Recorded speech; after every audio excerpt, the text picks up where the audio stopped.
So, respected President of Foxy, Dr. Jaideep Tang, Secretary General Foxy, Madhuri Patel, Madam, ICOG Chair, Dr. Parul Kotadawala, ICOG Secretary, Dr. Sarita Bhalerao, ICOG Vice Chair, Dr. Sheila Mane, who is also the series convener, Dr. Parag Biniwale, Chairperson-elect ICOG and series convener, Dr. Charmila, Vice President Foxy and ICOG General GC member, who is also the series convener, Dr. Sampat Kumari, Vice President and convener for Adolescent Certificate. On behalf of my coordinators, that is myself, Dr. Supriya Arwari, Dr. Supriya Jaiswal, and Dr. Radhika Gauri, I invite all of you and welcome you and extend a very warm welcome to all of you. I quote Shalom Friedman when I say, "Oh, to be young again, oh, to be free, to be setting out again, to have the whole road before thee." So we all know that, adolescence or the young age is a very beautiful time for everybody's life. And all of us who are past that age are eager to get back there.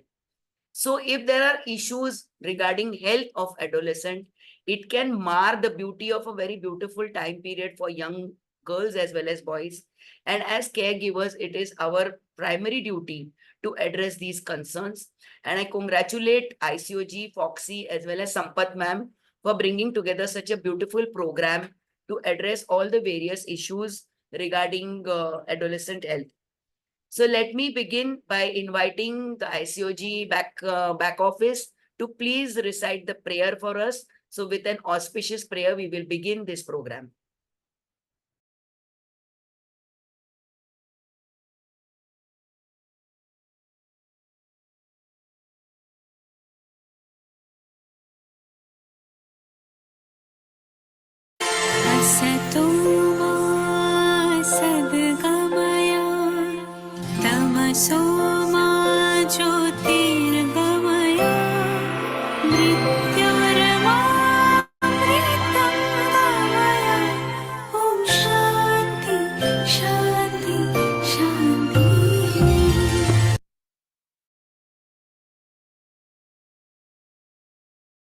Thank you, and please allow me to share my slides. Can I share my slides?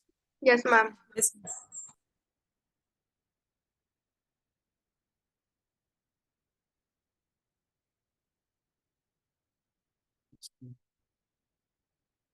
Are they visible?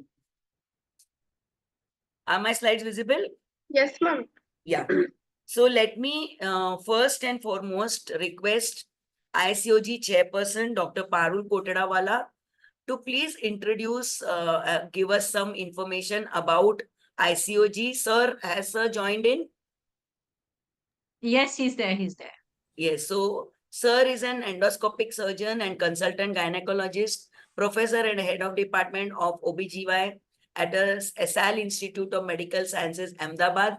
And also, we all know currently the chair of ICOG, but he has also been the chairperson of the Adolescent Health Committee, Foxy, and considered an authority in the field of adolescent health. So, Parul sir, may I request you to please give a brief introduction to ICOG? Video.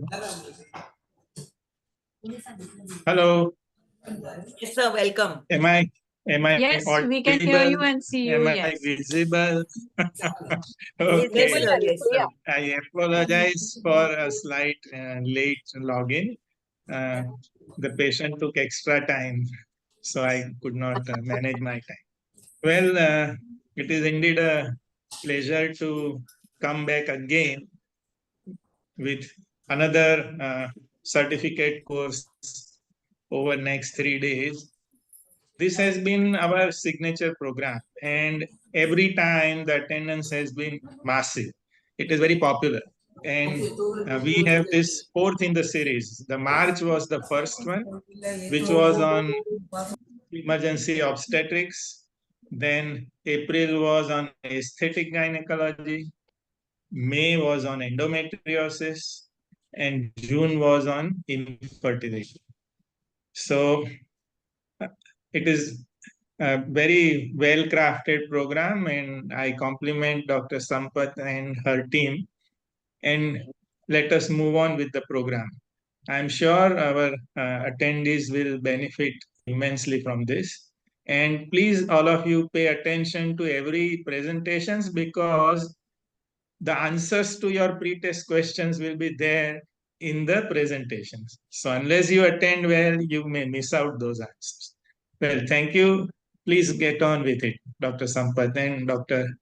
Supriya. Thank you so much, Thank sir. you. Thank you. Thank I'll go back to my slide share and I would like to now invite the ISOG secretary, Dr. Sarita Bhalerao. Thank you, Dr. Supriya. Yeah, let's Thank just give you. me a second. I need to introduce you. So I think you said I'm secretary. That's all. That's all you need to say. Don't worry. and a dear friend and a very sweet senior at that. Thank you so much, Dr. Supriya. And I'm really very happy that we are having this fourth course. We have 425 registered delegates. And I'd like to first of all thank Dr. Jaideep Tank and Dr. Madhuri Patel for giving us this opportunity to do it. Dr. Parul, this topic is very close to his heart as he's been ICOG committee for the adolescent. Dr. Parag, Dr. Sheila Mane, Dr. Charmila, thank you so much.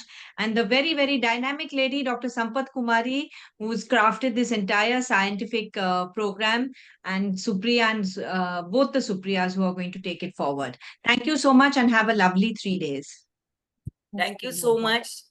And moving forward, I would now like to invite Charmila ma'am, who is the series convener. You'll have to just bear with me by the time I figure out. the full- Just flash Madhuri Madam's CV. Okay, madam, I'll do that. Actually, I don't need a slide to introduce Madam because you introduce your sweet senior. I'll introduce my sweet Yes, teacher. yes. She's my teacher. So it's an honor to introduce Dr. Madhuri Patel, who's the first female lady Secretary General of Foxy. Madam is also the editor-in-chief of the Journal of Obstetrics and Gynecology of India. She's able to straddle both with equal energy and determination. And Madam is the honorary clinical associate at Naurus Jivadia Hospital, Parel, Mumbai, has got several prizes, has got several publications, almost 50 to a credit, both in national and international journals. And she's the associate editor of the Foxy award-winning book, Gynecological Cancer in 2007. May I request Madhuri Madam to say a few words and bless the program before we start.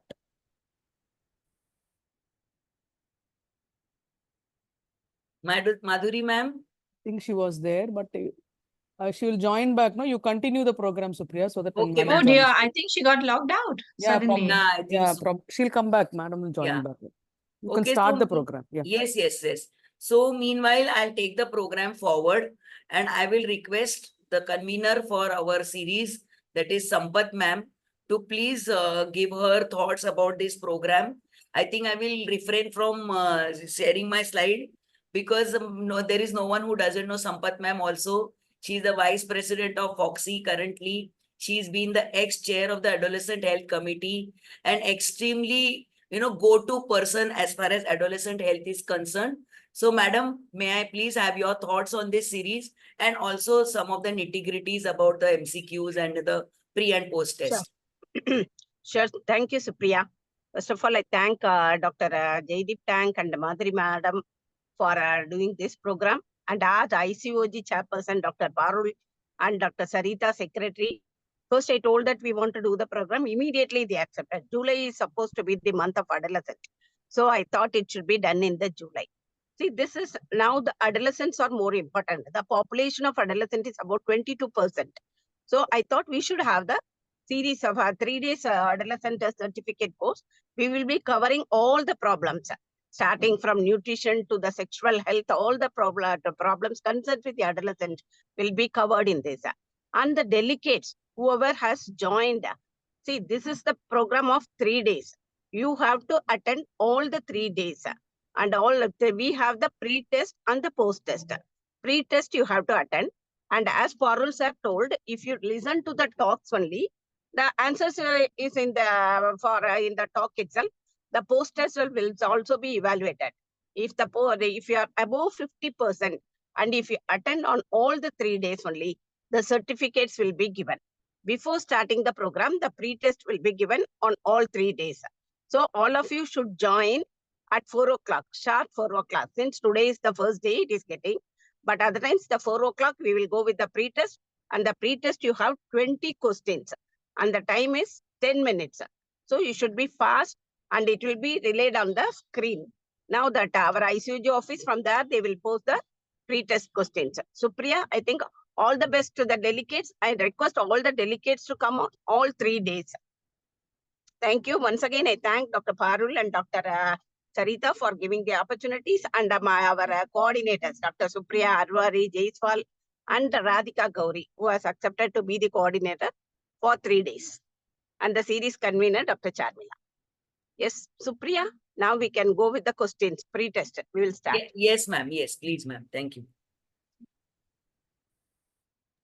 Can you share the link? Yeah, Gauri, put the Yes, link in yes. chat box. Yes. And put on the timer, please.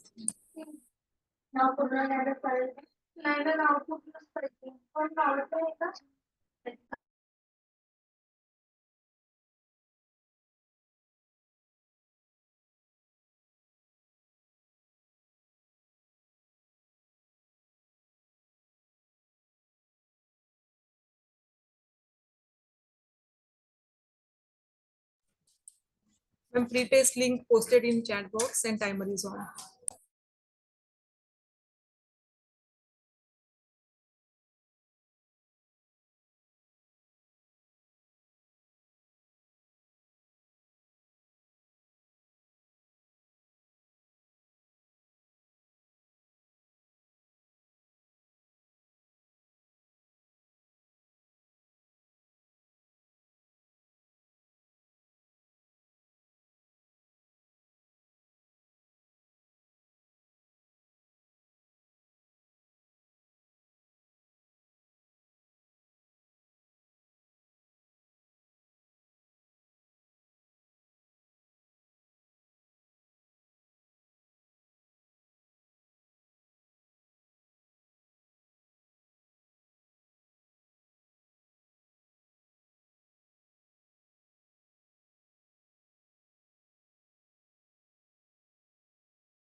Link is already posted. All of you, please open the link and start answering the questions. 2 minutes over.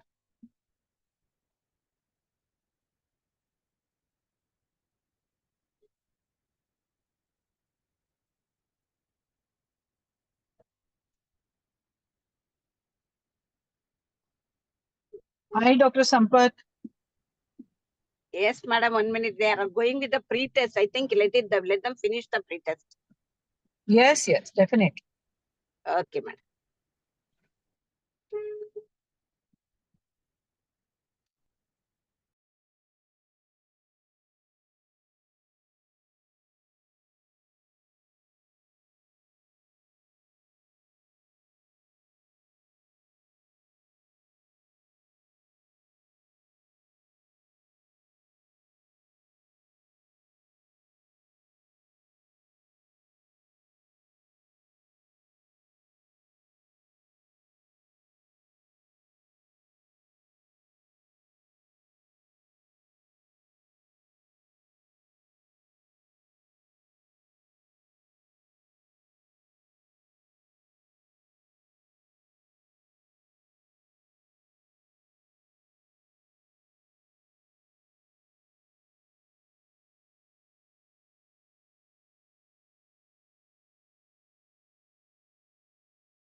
5 more minutes.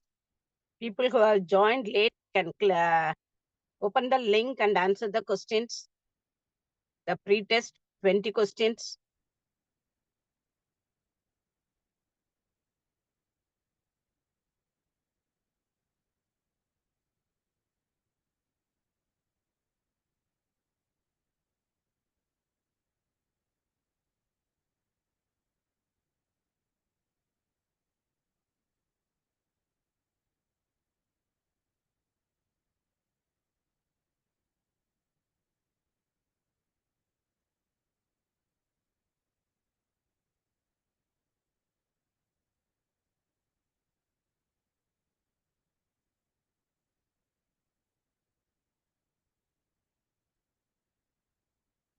No, the link will open, ma. That Pooja has answered within 5 minutes.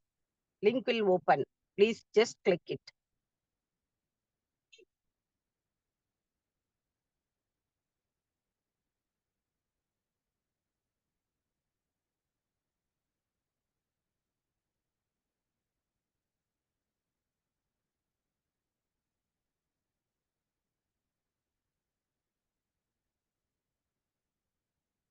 Dr. Neena, everyone is answering. Why the link is not opening for you?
Those who have joined late, please click the link and answer the questions.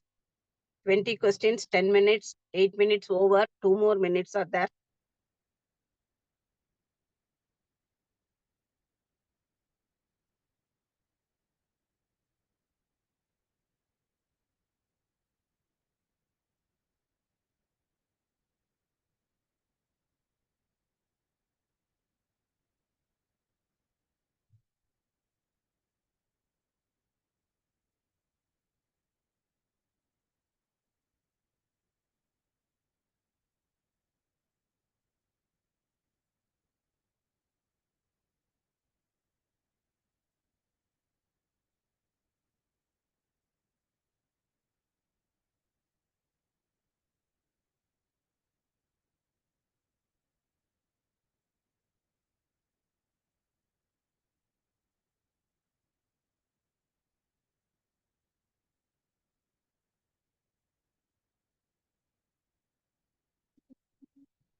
Yes, time is up. Okay, now the pre-test is over. Yes, ma'am. Yes, ma'am. Supriya? Yes, ma'am. Now we can go with the scientific session. Oh, After this, after the talk, again, you will be having the post test. All the delegates, please attend the post test. On all 3 days, you have to attend. Yes, we will start with the first yes, ma'am. session. Supriya? Yes, ma'am. So immediately we will start with the scientific session. And I would first like to invite the chairpersons.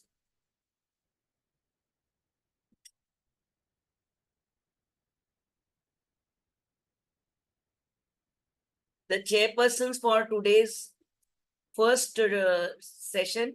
We have Dr. Professor Achla Batra.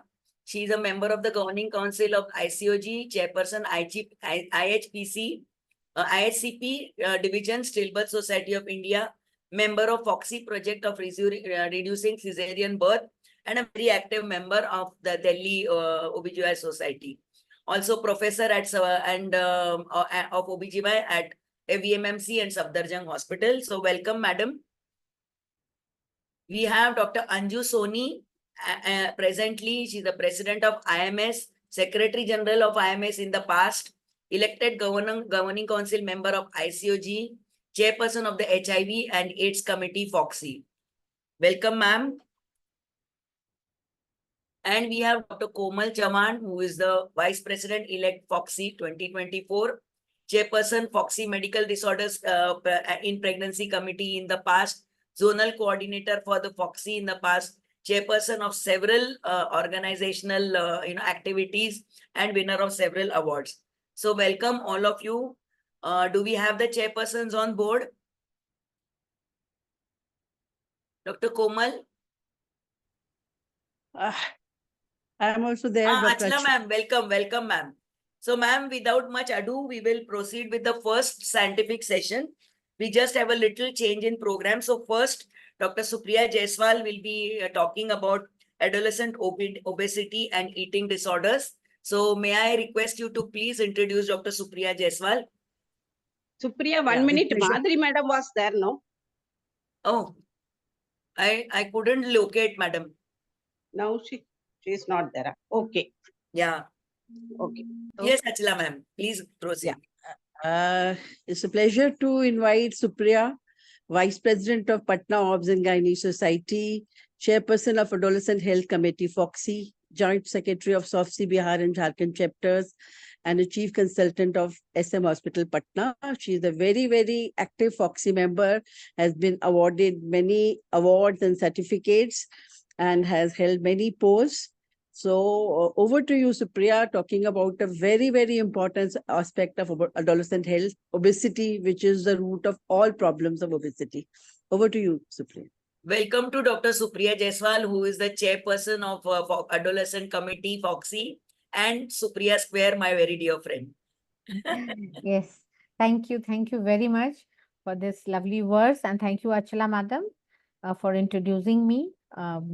And really, I thank Dr. Sampath Madam and Dr. Sarita Bhalerao Madam, Parul Kotawala Sir, and the whole team ICOG for having me in this program. So let me just share my screen.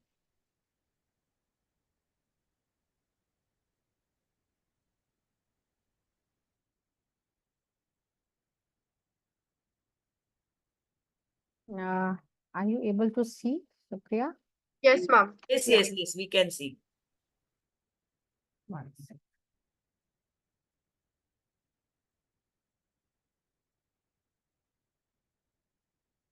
So, a very, very, very good evening to everyone. I bring greetings from Patna and from my society, that is Adolescent Health Committee, FOXY. And I'm very, very much happy that you have given me this topic to speak. And I feel honored that at ICOG I have got this topic. Although I'm these days we have got an adolescent health conference at Patna. So to start with the subject, or adolescent obesity and its impact is tremendous. So what happens is,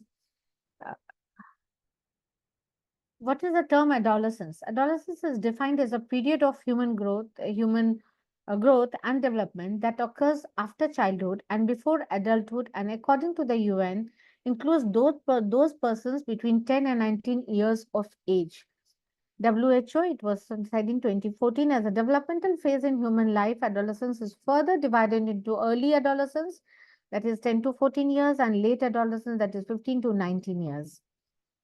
So this is the trend. Actually, the font is very small, so you won't be able to see. I'll just skip these two slides. The trend is the rising trend of being overweight. So 27.8% of all overweight in the world would be Indians. So India is marked as a very, because many people in India, they're basically because of the obesity and lifestyle diseases, the importance for adolescents. Adolescent physicians and pediatricians have an important role in the prevention and control of the epidemic of lifestyle disorders. So, as we say in field shows and everything, we can lifestyle management, that is very important. So, as they begin in childhood or even earlier in fetal life and manifest due to interactions and accumulation of various risk factors throughout the life cycle. What is obesity? According to the World Health Organization, obesity is defined as a condition of abnormal or excessive fat accumulation in adipose tissue to the extent that health may be impaired. So a measure called the body mass index is used to determine obesity. It determines the body's weight to height ratio. BMI is defined as the weight in kilograms divided by the square of the height in meters. If the BMI is greater than or equal to 30 is considered obese. BMI calculation formula is like this. So body mass index classification is when it is less than 18.5, it is underweight. Normal is 18.5 to 24.9. Overweight is 30. Overweight is 25 to 29.9. 30 to 34.9 is obese, and more than 35, extremely obese. So we come across so many of adolescents with this problem. So what are the reasons that overnutrition? The most common form of overnutrition is having an energy intake in excess of need, resulting in overweight and obesity. Very high intakes of minerals and fat-soluble vitamins can usually be obtained from food sources alone, can be toxic to the body. This is because they are stored in the fat, example like vitamin A is stored in the liver. Obesity, people who are obese are more likely to suffer from coronary heart disease, type 2 diabetes, gallstones, arthritis, high blood pressure, some type of cancers, colon, breast, kidney, and stomach. So you can see the picture. The overweight people is very difficult. And these days, the adolescents are really facing this trouble. So factors causing obesity, like we say, it is family factors like genetics, home environmental status, nutritional knowledge. They don't know what to eat and what not to. So working activities. These days, the activities are minimal for everyone. So just sitting at home and work from home, and then the mobile phones, the internet, the social media involvement of the adolescents, then parental monitoring. They don't monitor. They are themselves busy in their own. Then parent weight status. Families share genetic and environmental habits to their children. Then childhood obesity factors like physical inactivities, sedentary activities, nutritional habits that are very bad these days, community factors like ethnicity, work demands, social economic status, more access to recreation, food, and restaurants. So energy balance, to maintain weight, it is necessary to balance energy intake from food and drink with energy expenditure from activity. This is called energy balance. When energy intake is higher than energy output over time, this will lead to weight gain. Positive energy balance is created. So when energy intake is lower and energy output over time, this will lead to weight loss. So this is called negative energy balance. So a person is said to be in positive energy balance when the diet provides more energy than is needed to meet energy demands of the body. Energy is stored as fat and the person puts on weight over time. People who achieve a positive energy balance over an extended period of time are likely to become overweight or obese. Being overweight or obese is associated with an increased risk of developing these multiple diseases. And then a person is said to be in negative energy balance when there is insufficient energy from the diet to meet energy demands of the body. Energy is derived from energy sources and the person loses weight. Adolescents who achieve a negative energy balance over an extended period of time are likely to become underweight. Being underweight is associated with health problems such as osteoporosis and other diseases. So this is the energy balance, and the adolescents, they need to know about this. Like it is maintained by regulating energy intake through the diet, adjusting physical activity levels, or a combination of both. So there are many, it affects this obesity affects an adolescent in many ways, like menstruation. Childhood obesity, you get precocious menarche, that is less than 9 years. These days, we come across patients who really start menstruating at a very early age. Irregular cycles, oligomenorrhea. So these are the factors. Then menstruation is established once a threshold weight 48 kg or 17% of body weight, fat composition is there. Moderately obese earlier menarche, morbid or obesity, delayed menarche, then leptin, peptides secreted by adipose tissue. They are responsible for this, acts on the CNS neurons, regulating eating behavior and energy balance, higher levels. So these higher levels cause early menarche. So girls with an early onset of puberty are at increased risk of ovarian hypoandrogenism, PCOS, CVD in later life. So obesity is also it also affects the sexual function. Obesity is associated with difficulties with sexual performance, avoidance of sexual intercourse, sexual quality of life is most impaired for class 3 obese people. Then it also affects the fertility. Then there are many other factors. The adolescents get anovulation, PCOS, that widely these days you'll come across these PCOS girls off and on. There are rate of menstrual disorders. Obese men, there you have 67.7% of patients suffering from this menstrual disorders, and non-obese, they are quite fine with 17.4%. Then we have got endometrial polyps. Fibroids are more likely in obese or severely obese than a general population of women. So body weight of 70 kg or more in comparison with those who weigh less than 50 kg. So relatively hyperestrogenic state is seen and encourages fibroid growth. Coming to types of incontinence, these are the other types of things that affect the because of the obesity. Then pelvic organ prolapse. This is not exactly for the adolescents, but obesity, the risk factor of lower, these things are much more in adults. Endometrial carcinoma, these are the later stage, but then obesity affects all these things. Cervical cancer, a modest positive association between BMI and cervical cancer is seen. Then lifestyle management is the key. So actually we need to counsel our adolescents.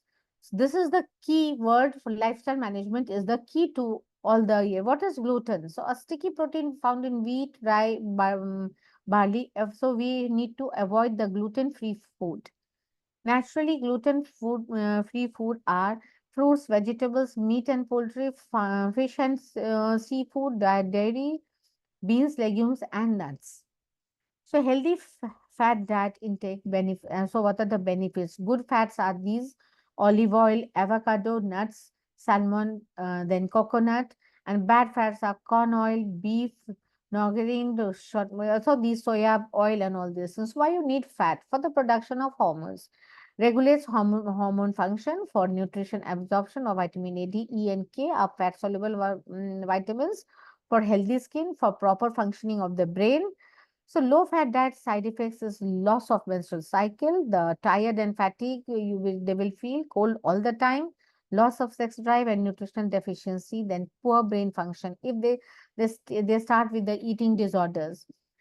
So they also take chocolates, processed meat like chicken. These things are meal replacement shakes, instant soups, ice cream with white flour bread, burger, pizza, soda. That so these are cause processed food we need to avoid. We need to tell them to avoid these adolescents. So they have got many type of eating disorders. Sometimes they want to lose the weight. Sometimes they want to.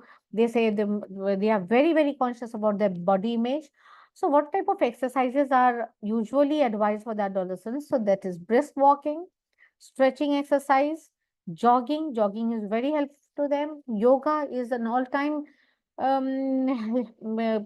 method of regaining your health, your body weight. Yoga is really, really very beneficial if they do in a proper way. Then Zumba dancing is very common among the adolescents.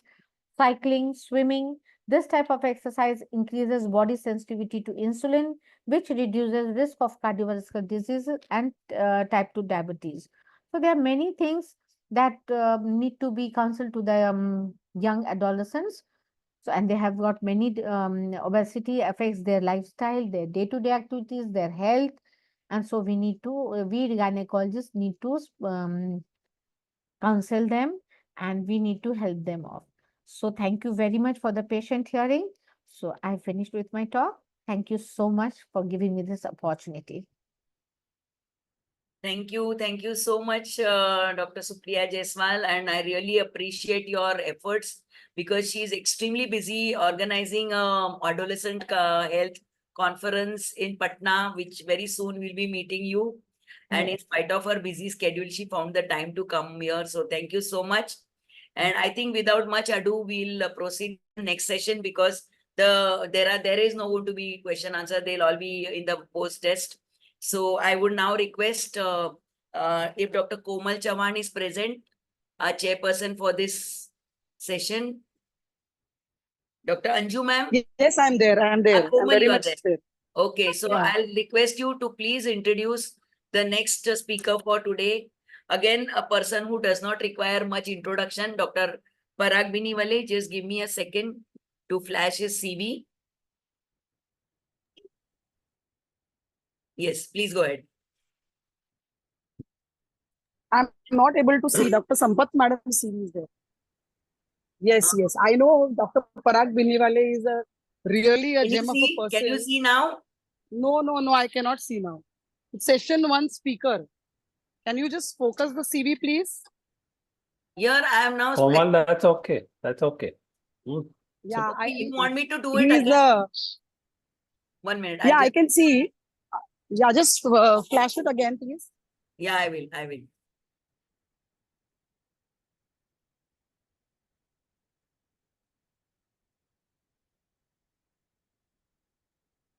Can you see now? Komal, can you see now? Hello. Yes, I can see. Yeah. Please go ahead. I think Komal is facing some Komal, technical you're problem. muted. That's Komal, okay. you're That's okay. muted. Komal, you're muted. Okay, sorry. So, introducing a great pleasure to introduce none other than Dr. Parag Biniwale, chairperson elect for ICOG. And we are very eagerly waiting that he'll take over the ICOG from Mumbai AICOG. And he has also been the president of Pune OBGYN Society. Lovely work he's done during his tenure. And we have been closely associated when he was the secretary of ICOG. So many programs we have done. So none other than Dr. Parag Biniwale, we are very eagerly waiting to hear from him. Yeah. Thank you, Komal, for those kind words. Good evening. I bring greetings from ICOG, and it's indeed a pleasure to be part of the certification course on adolescent health. Thank you all ICOG office bearers, and special mention Dr. Sampath Kumari. It was almost 5 years ago when Dr. Sampath Kumari approached me when I was secretary of ICOG, suggesting that we in ICOG should have a certification course in adolescent health, and I immediately agreed because I also have keen interest on adolescent health. And we did our first session in Chennai when Dr. Sampath was in IOG. And then we are here again with this year's certification course. So it's indeed a pleasure to be speaking. My special thanks to Dr. Supriya Jaiswal because she gave the first talk as I was held up in some other webinar. I'll be talking about lifestyle in adolescents, nutrition, and exercise. Supriya has already talked a little bit about exercise, so I'll cut it short that way. We know that adolescence is a nutritionally vulnerable life phase. There is the adolescents in general are vulnerable, but I'm focusing only on the nutrition. Poor eating habits formed during adolescence can lead to obesity and diet-related disease in the later years. High incidence of unhealthy behaviors can contribute to nutritional inadequacies, mental health issues, and development of eating disorders. So primary care physicians in an optimal position to screen for nutritional deficiencies, disorders, eating pattern, and they should provide counseling to adolescent patient and even caregivers and refer to dietitian if needed. Why it is important that we focus on adolescent nutrition? We look at the adolescents as the Gen Next. And the adolescence is the time during which poverty and inequality are passed on to the Gen Next through poor nutrition and poor health. And adolescence is a time of increased nutritional requirements. And growth during adolescence is much faster than any other time. And we have to be really proactive as far as managing nutritional needs of adolescents. And why it is important? Because of the rapid growth, we know that skeletal growth takes place. We know that adult height is achieved during adolescence and total bone mass is accumulated during adolescence. So it is prudent that we look after them very, very carefully so that the nutritional deficiencies don't impact the growth and development. The overall goal for nutrition in adolescents is to promote regular, well-balanced meals and snacks. Sound nutrition is particularly important during adolescence because the increased nutritional needs during this phase are due to increased growth rate and changes in body composition, which is associated with puberty. Of course, there are certain factors which would influence the nutrition. And when we talk about the social factors, it is the lack of knowledge in the family and community, lack of food because of socioeconomic constraints, inequitable distribution of foods. We know that boys are given preferential treatments in some households, poor dietary intake of food and vegetables, which are rich in iron, bad cooking habits, overboiling vegetables and straining water. And then typically we are losing a lot of nutrients in this. Let's not forget the hookworm infestations and diseases like malaria and perpetuation of a vicious cycle of malnutrition and infection, which might begin even before birth and may have serious consequences, especially for the girl child. And then there are certain individual factors. We know that the adolescents are preoccupied with self-images. They have a quest for independence and acceptance by peer. There is increased mobility. There could be greater time spent in school or work activities rather than home. So the sleeping pattern may also be irregular, and all these do contribute directly or indirectly to the nutrition of the adolescent. So it is important that the adolescent follow a certain meal pattern.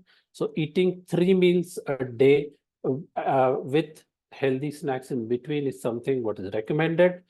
And eating meals consistency is found to be associated with lower rates of overweight or obesity, especially amongst boys.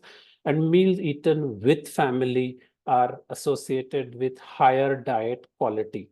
So all these simple things, which are traditional practices in Indian households, are to be rejuvenated in order to make sure that our adolescent population gets better nutrition, they get better energy, and their nutritional needs are met up with.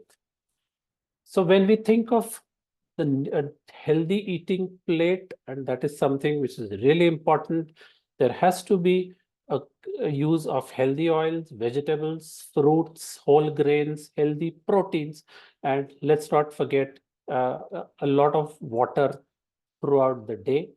Of course, we should encourage the adolescents to avoid sugary drinks during their daytimes, and even avoid having tea or coffee immediately. The ICMR and National Institute of Nutrition has devised this plate for our adolescents, which consists of half of it consists of fruits and vegetables, which is around 500 grams. a big portion for cereals and nutri-cereals. Certain amount is also important when we think of fats and oils, and of course they have to be the good quality ones. Let's not forget the proteins, which could be in the forms of pulses, eggs, flesh foods, or even nuts and seeds, and not to forget milk or curd. So the vegetables and fruits for an adolescent with low activity level, the dietary recommendation translates to around 2.5 cups of vegetables and 1.5 cup of fruit for those with daily intake of around 1800 calories. And they should consider having green leafy vegetables like lettuce. A serving is twice as large as 1 cup of lettuce, which is equivalent to about half a cup of other vegetables. So there are certain important tips that they have to keep in mind. We have to have a stock up on fresh, frozen, and even vegetables and fruits. We should keep fruits and vegetables on hand for snacking because they are definitely much healthier as far as snacking is concerned, and plan some meals around a vegetable which is cooked differently, like a stir fry or stew, or even in the form of soup. And we must encourage adolescents to enjoy a fruit as a dessert. Intake of protein is important. The Westerners believe that the intake should be about 140 to 185 grams. The RDA for proteins in our country is around 46 grams per day for adolescent girls. So adolescents who eat meat usually consume sufficient amounts of proteins unless they are experiencing food insecurity or if they are following a restrictive diet. So it is important that we encourage our adolescents to eat well as far as proteins are concerned. And of course, there are so many vegetarian sources of protein in the form of plant proteins and dairy proteins, which can be good proteins if their diet of the adolescent is vegetarian. And grains and starches are also important in the diet, and these are excellent choices of rice and grains are excellent choice of starchy food. They give us energy, they are low in fat, and they are good value for money. So rice and grains, particularly brown and whole grain varieties, contain carbohydrates along with fibers and B vitamins. So we should encourage our adolescents to consume the brown and whole grain varieties. Certain important tips which we should be giving our adolescents is that they should try whole wheat flour instead of white flour, add wild or brown rice to their main dishes, bake or roast potato instead of deep fry.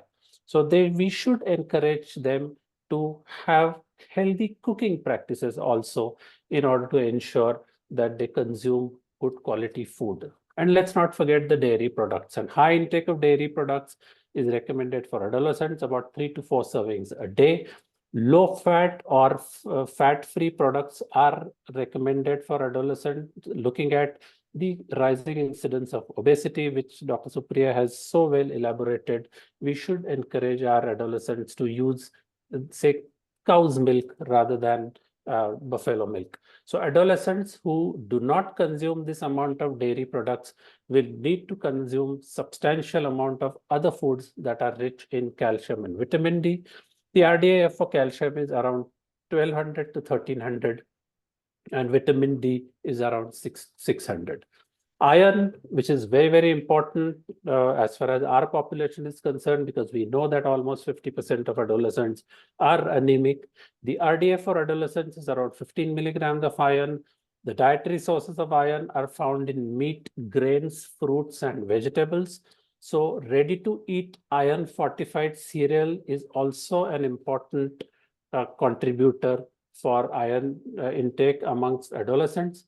And the heme dietary sources, which include fish, poultry, and meat, have a higher bioavailability than non-heme, that is vegetable sources. And there are so many options our adolescents have when we ask them to consume iron-rich foods.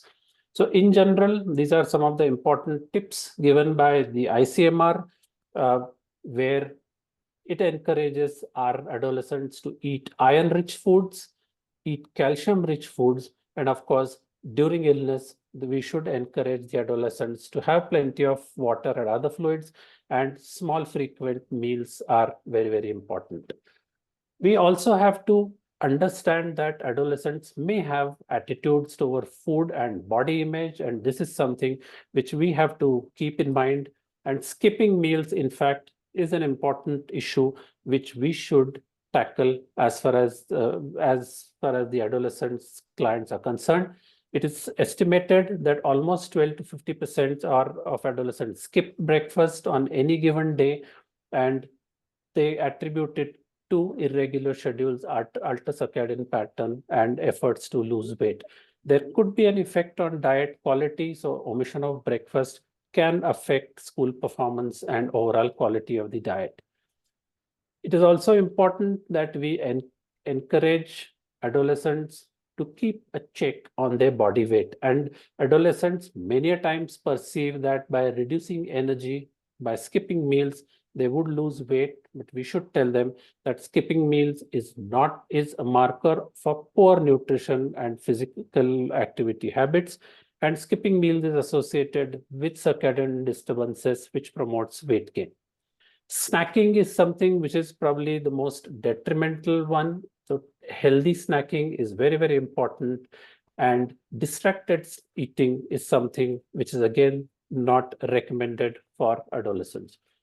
So it is important that we check the nutrient contents, because if the diet is insufficient in micronutrient intake, it could result into deficiencies. And we should not forget that there has to be a higher proportion of energy from fat or added sugar, and have a lower intake of vitamin A, folic acid, fiber, etc. So whenever we are talking to adolescents, we have to encourage them to see a nutritionist who would guide them as to what to eat and what not to eat. And dieting and body image is something which is we should be wary about. And adolescents always feel that they are too fat, or they are being teased by their peers, or they want to look better, or they also have so-called desire to improve health. But then it can be achieved only by having a balanced nutrition. So we should routinely counsel about healthy eating patterns, about food selections, and prioritizing the more common issues which are included below. Explore and debunk some common questions and myths about foods. Engage both adolescents and parents or caregivers for counseling, and some important eating patterns which need to be improved, which would include avoiding skipping meals, encourage family-based meals, healthy snacking, and the food has to be in balance and in moderation. These are some of the important points which the ICMR has suggested, where we should encourage our adolescents to include pulses, nuts, oilseeds, etc. Take adequate milk, curd, or yogurt. Promote physical activity and appropriate lifestyle. Discourage overeating as well as indiscriminate dieting. Restrict consumption of foods which are high in fat, salt, sugar, and ultra-processed foods, and include more fiber-rich food. Coming to exercise, it is important that 60 minutes of exercise of moderate to vigorous activity is important, and healthcare providers, schools, communities, and fitness industry should cooperate, providing safe environment and facility for development of our adolescents. Of course, there are so many benefits of exercise. All of us are well aware of it, right from reducing adiposity, reducing chances of various medical conditions. It does improve bone health, it improves fitness, and even psychological well-being. Strength training is very, very important, and it should be done 3 or more days per week. We should also dispel the misconceptions associated with strength training, which some people find unsafe and it stunts growth, but that's not the point. And there are certain important points we should be encouraging our adolescents in order to have their strength in place. And this is the summary of strength training, which is recommended for adolescent, which includes the choice of exercise, which includes the sets, repetitions, and of course, this has to be as per the need of adolescents. So in a nutshell, this is the lifestyle that matters for the adolescent. So good amount of physical activity, good sleep pattern along with diet is the key. And I would conclude by this particular slide by the Lancet, which says improving adolescent nutrition provides an opportunity to shape the health and well-being of this generation and the next generation. So thank you very much. And once again, on behalf of ICOG,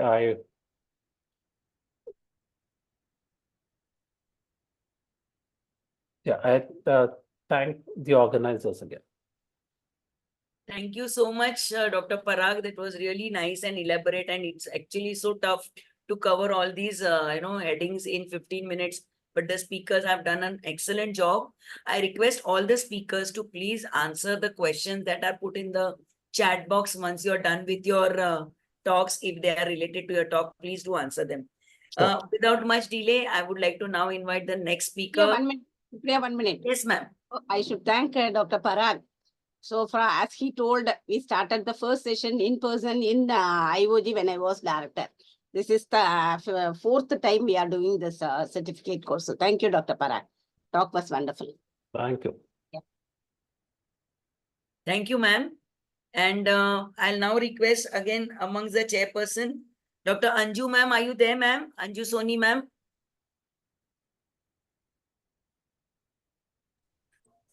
If not, then I'll request Dr. Komal to please introduce Sampath, ma'am. No introduction, Supriya. No need. And past adolescent committee chair. That's all. We'll proceed. Okay, ma'am. Then I think I will stop my slide share and you can directly proceed with your talk. Komal? Yes. Komal, are you there? No problem. Yeah, I think ma'am introduction needs to be done. Yes, I feel so too. Yes. Has to be done. We cannot Madam, omit. just give me a minute. I will just share your slide. Share the slide. CV. No.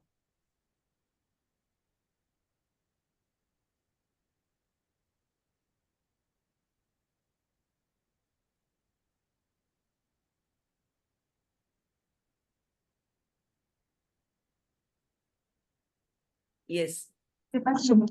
Supriya, can I introduce Dr. Sampath Kumari? Yes, please do, madam. Please, Anju, ma'am. Yeah. So it's my proud privilege to introduce Professor Dr. Sampath Kumari. I don't think she requires any introduction, but for the records, I would like to introduce her that she has been Vice President of FOXY in 2023. She is also Deputy Director and Professor of Institute of OBGYN, OBGYN Chennai, in MMC Chennai, and she has got many awards to her this thing. She's got IMA Doctors Day Award from IMA State Rajasthan. She's also got award from for Best Committee Activity in 2019. She also got Dhuru Shah Distinguished Community Award, and she has also got Mr. N.A. Pandit and Mrs. Shailja Pandit Women's Empowerment Award in 2016. Thank you, Anju. Thank you, Dr. Sampath, and it's a pleasure to listen to you. Definitely. Thank you. Supriya, is share the screen. Yes, ma'am. Please do start the light share.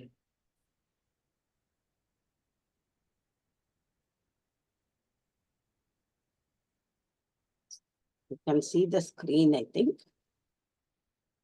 Yes. Thank you, Dr. Anju. And I thank Dr. Jaideep Tang sir, Madhuri madam, and Parul sir, and Dr. Sarita for giving this wonderful opportunity to organize the Adolescent Certificate course. My topic is School Health Program.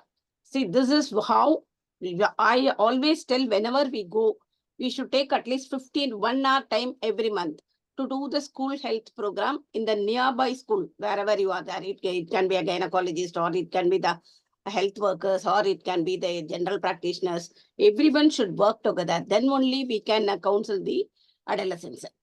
As already all of us know, adolescence is a critical link between childhood and adulthood. They are neither children nor an adult. We cannot consider them as children and neglect whatever they say. And we cannot consider them as adult and accept whatever they say. It's our duty to counsel them, to tune them in the correct way. So it is characterized by significant physical, psychological, and social transition. These transitions carry new risks, but also present opportunities to positively influence the immediate and future health of the young people. So the adolescent, I think already Supriya has told, this as per WHO, 10 to 18 years is adolescence, and early adolescence being 10 to 13 years. That is the development of the secondary sex characters. 14 to 16 years, they want identity, and 17 to 19 years, they have well-formed opinion and ideas. Whatever I am telling is, this is the most of the things which has to be told to the schools. Whenever you go for the schools for adolescent counseling, whether it is girls or boys, what are all the things to be discussed with them? That is my presentation. See, why we want to talk about the adolescent in the school school health programs and everywhere? Because India has the largest adolescent populations in the world, 253 million, and every fifth person is in the age group of 10 to 19 years. And in the world, it is 1.3 billion adolescents. Today's adolescents' health and the wealth is the tomorrow's country world wealth.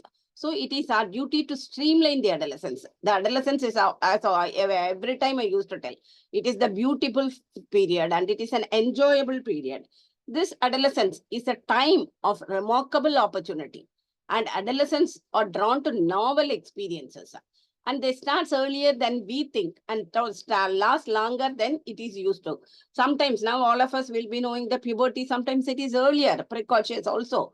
So sometimes they will till 16, we are waiting. After that, we are going to investigate. Adolescents' brains are adapting to the developmental task of this stage of life. And adolescents are highly sensitive to respect. Adolescents are a force for good.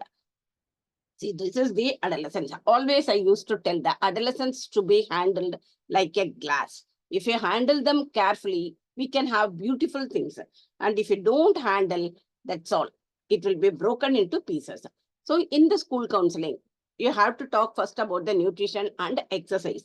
The nutrition, you had the wonderful talk by the Dr. Parag, and the obesity and exercise by Dr. Supriya. See, why we want to talk about the nutrition? As all of us know, the body, bone mass, everything develops only during the nutrition. When you address the adolescents, always they don't like advice. They want only information. So you can put the colorful pictures. What are all the diets should be taken frequently, and what are all the diets which should not be taken frequently. We cannot tell them don't take fast food, don't take pizza, don't take burger. You can tell them that it can be taken monthly once or monthly twice. So always address them with the colorful pictures. And the exercise. See, if a girl is doing 12th standard and if you ask her to go for a swimming and jogging and walking, it may be difficult for her. So these are all the good exercises. But still, you can tell them to take the stairs and avoid the lifts and the escalators and avoid bus. If they go in the car, also ask them to stop before stop itself, and then they can go to the school by walking, and involve them in the swimming. If they are going for the dance class for want of studies, don't stop. So these are all the simple advices which can be given to the adolescents with these pictures, and tell them to take the stairs and involve them in the sports. And this is the way they say, if they are not able to do the single thing, the best thing the adolescent should do is they should not take any snacks when they watch the TV. That is the main reason for the obesity. They don't know what is the amount of diet and what is the amount of snacks they are taking. And the puberty, the girls should know what is happening on the body. So tell them about the hypothalamo-pituitary ovarian axis, HPO axis, how they get the menstruations, how the ovulation happens, how the pregnancy happens. Everything should be told with the anatomical parts. Just like that, you cannot tell 1 + 1 = 2 like that. So you have to tell them after the ovulation, the womb happens, and when the boy and the girl has the coitus, there is a possibility for pregnancy. And what is the normal puberty? Everyone cannot have the bleeding once in 28 days or 28 days. It depends on the individual. And the normal cycle is 21 to 45 days is normal cycles. And the bleeding is up to 5 to 7 days. And if it increases and if they have the heavy bleeding, then it has to be taken into the considerations. Then these pictures, you can tell them hypothalamus, pituitary, ovarian, how the estrogen and progesterone act on the uterus and the bleeding is. And the first bleeding which they have, that is called as menarche and puberty. This is the way we have to address the adolescents. So the premenstrual syndrome, mostly 25 to 30% of the girls, not even 30, 40% of the girls, they have the premenstrual syndrome. Sometimes headache, abdominal pain, and sometimes leg swelling like that. So they should not take leave during these times. So most of the terms the girls tell the dysmenorrhea. If you give the pre-test like this to the girls and tell how many of you have the premenstrual syndrome, how many of you have the dysmenorrhea. Now, most of them, they will tell that we have the dysmenorrhea.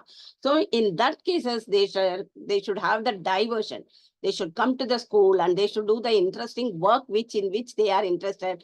And plenty of liquid should be taken and they should not avoid the food. These are all the counseling which has to be dealt with them. And I think we have the wonderful talk by the adolescent PCOS. Just like that, when you do the counselings, we should tell sometimes the male type of hormones can develop in the female. And this type of features, when there is the alopecia or when there is a hair growth in unwanted places, and when you have the pimples, normally when it is before menstruation, it is normal. But if it is present continuously, then you may have the increased testosterone levels or sometimes PCOS. All adolescent girls obesity, most of the time the parents will come and tell that they are having the PCOS with the one scan picture. Those scan picture cannot decide the PCOS, only the features can decide the PCOS. So we should tell them most of the time it is overdiagnosed, the PCOS. So the girls should not get worried about this PCOS. Next comes the anemia, whether rural or urban. Most 60% of the girls, the hemoglobin is less than 8 grams only. See, whenever we do the hemoglobin in the schools, 60% of the girls have the hemoglobin less than anemia. Anemia is very, very important. When a girl is 12 years, the hemoglobin should be 12 grams. So they should have a good diet. Anemia, iron-rich diet should be taken by the adolescents. These are all the pictures. You can tell them that this colorful vegetables should be taken. If the anemia is not corrected in the adolescents with the small, that is the 7 gram or 8 gram hemoglobin, they will not be corrected and they will get married. And with this, they will end up in anemia, complicating pregnancy. As all of us know, this MMR, 50 to 60% anemia is the directly or indirectly cause for MMR. So the anemia should be corrected in the adolescent age itself. And when they complain of tiredness and the loss of memory and they were not able to understand things, we should think when then she is pale, that anemia may be the reason and it has to be corrected. And then comes about the hygiene. Hygiene, not only the general hygiene, also about the menstrual hygiene. I think that Girish will be giving a wonderful talk on the menstrual hygiene tomorrow. So we should counsel them. If they are having the bleeding, most of the time, they don't even go to the school. They don't even take bath. They should take bath daily and they should wash hands before eating and before defecations and after defecations, it has to be washed, and wash the private parts, which if the hygiene is not maintained, what can happen? They can go for urinary tract infection and they can go for PID. That has to be explained to them, and how they should change every once in 6 hours in the pad or the cloth, whatever they use, it has to be changed. And nowadays we can even counsel them for the menstrual cups also. And the girls and the boys, when you counsel the boys, always better to address the girls separately and the boys separately. We think the smoking and drinking and drug habits are only for the boys. No, now the girls are also used to that. So what will happen if they go for the smoking, lung cancer, drinking, liver cancer, sexual drugs can produce any type of the disease. That has to be told them. So always the mother should take the opportunity to talk to the girl and the father should take an opportunity to talk to the boys and tell them what will happen, who are all your friends, what are all they are doing. Like that, we should know what they are doing. This practical These are all the practical points and the safety tips. Previously, when a girl or a boy, when they want to tell no for certain things, they should be pride and pressure to tell that no. Always they cannot tell yes for everything. So suppose a boy follows a girl, means the girl should take an opportunity to tell him how she can tell that polite refusal. And she can give reasons that I want to become a so-and-so doctor or engineer or whatever it is, and repeated if refusal, and she can avoid that person, and she can approach the person whom she has the confidence. Only if the adolescents have confidence on persons, they will come out with the problems. So like that, they should be pride to tell that no. And similarly, boys, this if you put the pictures like this, they will be happy. See, in the movie itself, they have told we should follow. So always, whether it is a girl or boy, the no means no. That's all. The importance should be explained to them. So without that, what can happen? What are all the further effects if they have the... Previously, we used to tell the good touch and bad touch. Nowadays, we are talking about you should not have sex before marriage. Otherwise, we are talking about the safe sex and unsafe sex. What will happen if it is the unsafe sex, sexually transmitted disease, and they can become pregnant? I mean that abortions can go. If they become pregnant, they will not come and tell to the parents. They will go with the friends, with the doctors. So what are all the consequences with the sex? That has to be explained to the adolescents. These are all the challenges. 45% of the girls are undernourished, 20% of the boys. Though we talk about the adolescent counseling, still the marriage less than 15 years is happening in 26% and 18 years in 54%. When we address, we should talk about the sexual health, and we should talk about the contraception, we should talk about menstruation, ovulation, pregnancy. See, 10% of the adolescent girls are sexually active, and 50% of the girls and boys know about the contraceptive methods. So rather than understanding from the media and the friends, the teachers, the parents, and the health workers who are doing the counseling, they should talk to them about the sexual health and the contraceptions. About HIV positive, new infections, 50% are with the adolescent age groups. The abortions being 1 to 4.4% million. Then comes the mental health. If they don't have, normally we used to do when the exams are seen, if they don't get a good mark, and if they go for failure in the +2 exams, they commit suicide most of the time. As per the statistics, there's 80 statistics around 8.2% of the students contact because of this suicide tendency. So we have to counsel them. When they have the tendency, I usually tell them when I go to the school, close your eyes and count from 1 to 100 when you are anger or depression. Don't decide anything when you are in the anger and the depression. So this mental health, nowadays, there is no question of love failure. I think only the studies and whatever they want to achieve, this college they want to join, they may not get the seat. So the stress is the reason for the mental health, and they should also be counseled to have the exercise and the yoga. Then comes the sexual abuse. Most of the times, the sexual abuse is mostly 70% is by the known person. The girls, they don't come and report. If they are report only, they can, what are all the incidences happening can be done. See, the boys and the girls should know about this POCSO Act, the Protection of Children from the Sexual Offences Act. As per this, even the sexual abuse, if the boy criticizes the girls, also they can come and give the complaint. And if there is any problem, and if they have become pregnant also, they can approach the doctors. And the doctors, we follow the principle, whatever the protocols that the POCSO, we will inform the police, and we will take the treatment. So if the girl want to continue the pregnancy, we will counsel and continue. If they don't want to continue also, we are going to abort them. But only thing what the doctors should do is, they should inform the police. So as per POCSO, the girls should aware that if they are going to complain, means within 6 months, the action will be taken, and they will be given protection also. If they come with the friends, the Child Health Association is there, we will get the help of them also. The POCSO Act should be informed to both the boys and the girls. And finally, the vaccines for adolescents.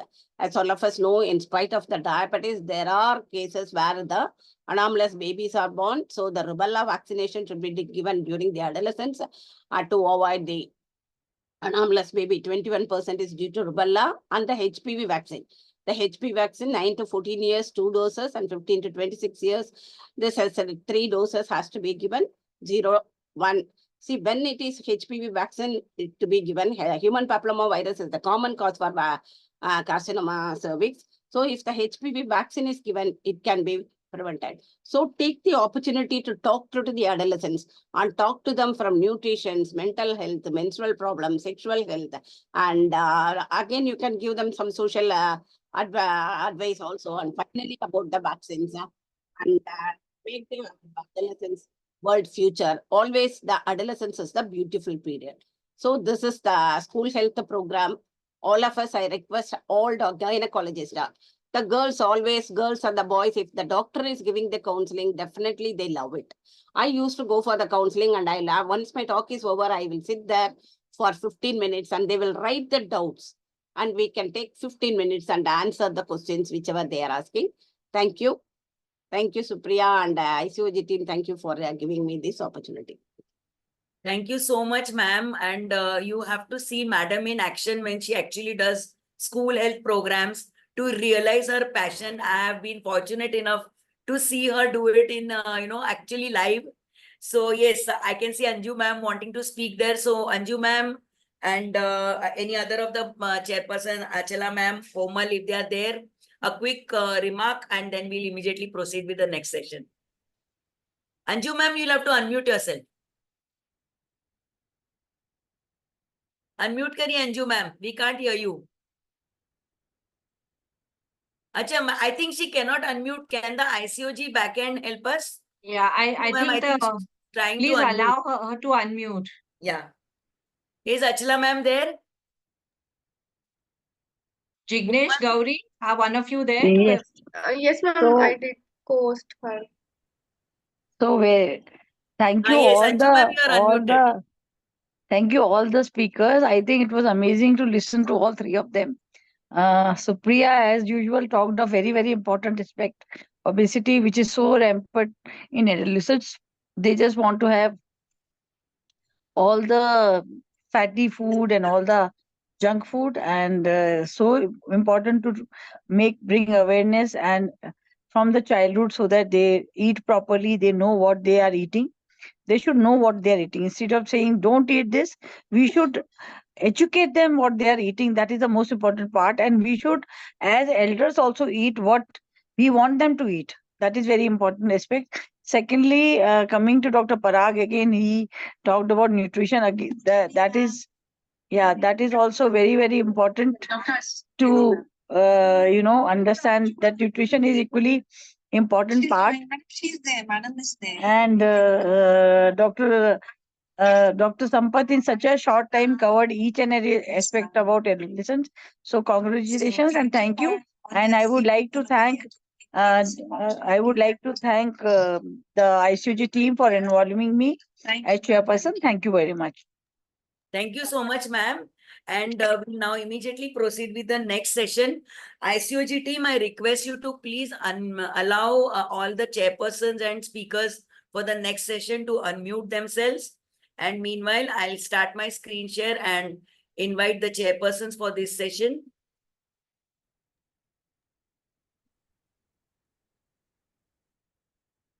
So it's a great pleasure to invite the chairpersons for session 2. First and foremost, we have Dr. Bharti Maheshwari, Professor and Head of Department of OBGYN and IVF at Muzaffarnagar Medical College, Chairperson Foxy MTP Committee 2018 to 20, Fellow of ICOG IFOG, Joint Secretary UFO UPCOG.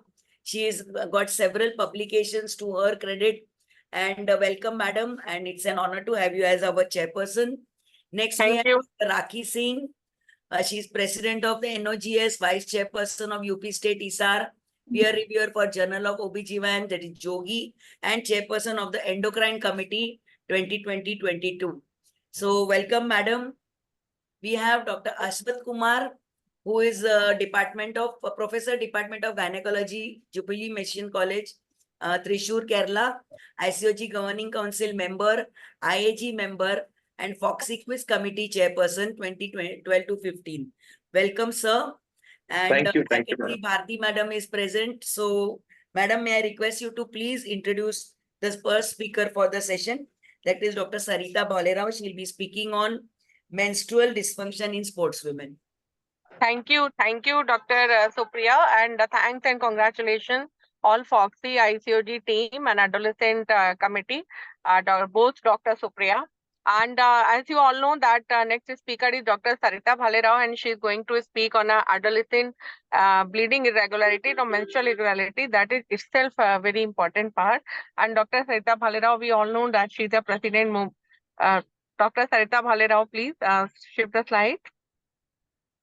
Yeah. So we all know that she's the president MOX 2021 to 22. She was a joint secretary Foxy in 2017, quiz committee chairperson, as well as she was a past chapter secretary, Indian Menopause Society, and past president. She was at the Mumbai branch, and now we all know that she's the secretary ICOC. So, Dr. Sarita Bhalerao, you need no actual introduction.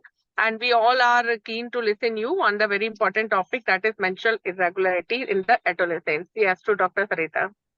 Thank you very much, Dr. Bharti, for that kind introduction. And at the outset, I'd like to thank Dr. Parul and Dr. Sampath Kumari for giving me this opportunity to participate in this certificate course.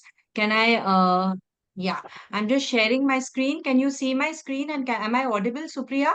Yes, Yes, ma'am. absolutely. Yeah. Absolutely. So my Sarita. topic Go for ahead. today is menstrual dysfunction in sports women. And why I selected this topic is because today we have many girls who are in the adolescent phase who are training to be sports women, and high impact, high intensity sport has really become very important. Okay. Yeah. So exercise has many benefits as we know. It maintains weight, prevents disease, leads to an improvement in bone mass, leads to an improvement in mental health and well-being. And the recommended exercise regimen is 150 minutes per week. But we also have another category of women who are in competitive sport. And this competitive sport is very important because the training for competitive sport often starts in the adolescent phase. And this intense exercise leads to several health concerns, including menstrual dysfunction. And we as doctors have to help them to reach a balance between optimizing performance and optimizing health. So, what is relative energy deficiency in sport? Now, the term energy availability means energy intake minus energy expenditure, and there has to be sufficient energy to maintain bodily functions. When women are doing intense exercise, they have a negative energy balance or a low energy availability when expenditure outweighs the intake. And this negative energy balance leads to problems in metabolism, bone health, immunity, menstrual and reproductive dysfunction. And today, the International Olympic Committee has termed this condition as REDS, relative energy deficiency in sport. So what we see in menstrual dysfunction is typically amenorrhea or oligomenorrhea. This is hypothalamic amenorrhea. This is because of the neuroendocrine mechanisms which affect the hypothalamus and lead to deficiency in GnRH secretion. This deficiency in GnRH secretion leads to decreased LH secretion. And now we know that LH pulsatility is critical for ovarian function. LH produces estrogen. The FSH produces the eggs. And when LH pulsatility is affected, there is a fall in the production of estrogen.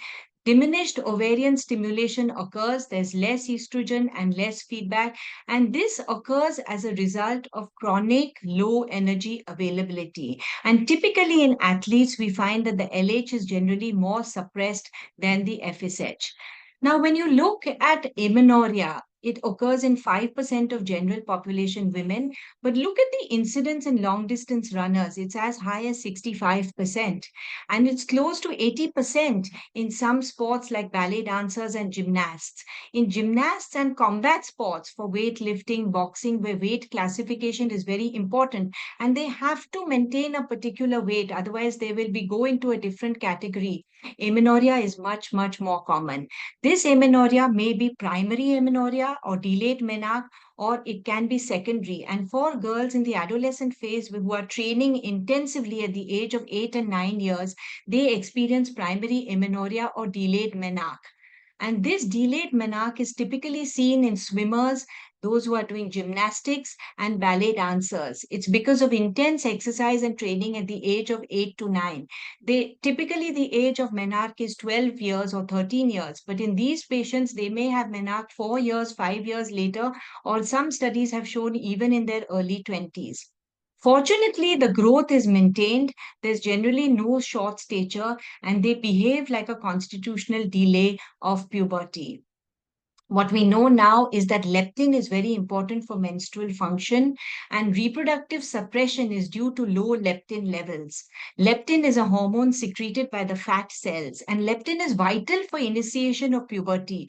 Those individuals who have low body fat and who exercise heavily have low leptin. Leptin is also lowered by fasting, and many of these girls have eating disorders. Leptin is a regulator of metabolic rate, and this leptin replacement, we know if you give leptin in animal studies, it reverses the changes. Also, there are some leptin receptors on the bone. So perhaps these leptin receptors on the bone are responsible for the severe osteopenia and osteoporosis that is seen with this hypothalamic amenorrhea and athletes. And previously it was known as the athlete triad, where an athlete had hypothalamic amenorrhea and osteoporosis, osteopenia. Now it is known as REDS, relative energy deficiency due to sports. There's also another category which is typically seen in swimmers, and this is menstrual dysfunction without low body weight. This is typically seen in swimmers. It's like a PCOD picture where they have increased LH and FSH ratios, higher androgen levels, increased DHEAS, and the problem reverses when the athletic training is decreased. They have typically anovulation and PCO, and here the cause of the PCO is perhaps the stress of competitive training. And this group of patients will have normal estrogen levels. So when we're looking at menstrual dysfunction in sports women and athletes, we have different pictures. The more common is the hypothalamic, but occasionally we may also get menstrual dysfunction like a PCO picture. I can't emphasize enough how disordered eating is important in these patients. Typically, they suffer from anorexia nervosa, they suffer from bulimia and binge eating disorders, and all this is for their performance improvement benefits because they are under tremendous pressure to maintain a normal body composition. So I think we need to go into their eating habits, and a multidisciplinary team is necessary to manage these sports women, where a nutritionist is one of the most important parts. Also, these girls have long-term considerations which we must counsel them about. This hypoestrogenic state can lead to osteoporosis and fractures. Adolescence is the period of time where they need peak bone mass. Peak bone mass is being achieved, and this is particularly problematic because if they have low peak bone mass at this stage, it is unlikely to be reversible. Giving medication is also very difficult because we don't give bisphosphonates to young girls because of the risks. There are also other medications which are prohibited by the World Anti-Doping Agency. So these sports women cannot be given them. And a word of caution about oral contraceptives. If you give oral contraceptives to an osteopenic young girl, this high estrogen downregulates insulin IGF-1, and IGF-1 is bone trophic, and this may further hinder the attainment of optimal bone mineral density. So long-term oral contraceptives is a dangerous consideration. So what can we do as gynecologists? One is, of course, to take a good gynecological history, to ask them about their food diary, what they're eating, ask them a little bit about their exercise intake, and if they are exercising to exhaustion, or if they are exercising more than 1 hour per day, then it rings a bell that this may be too much. We also must look at their BMI. They have low energy availability if the BMI is less than 17.5.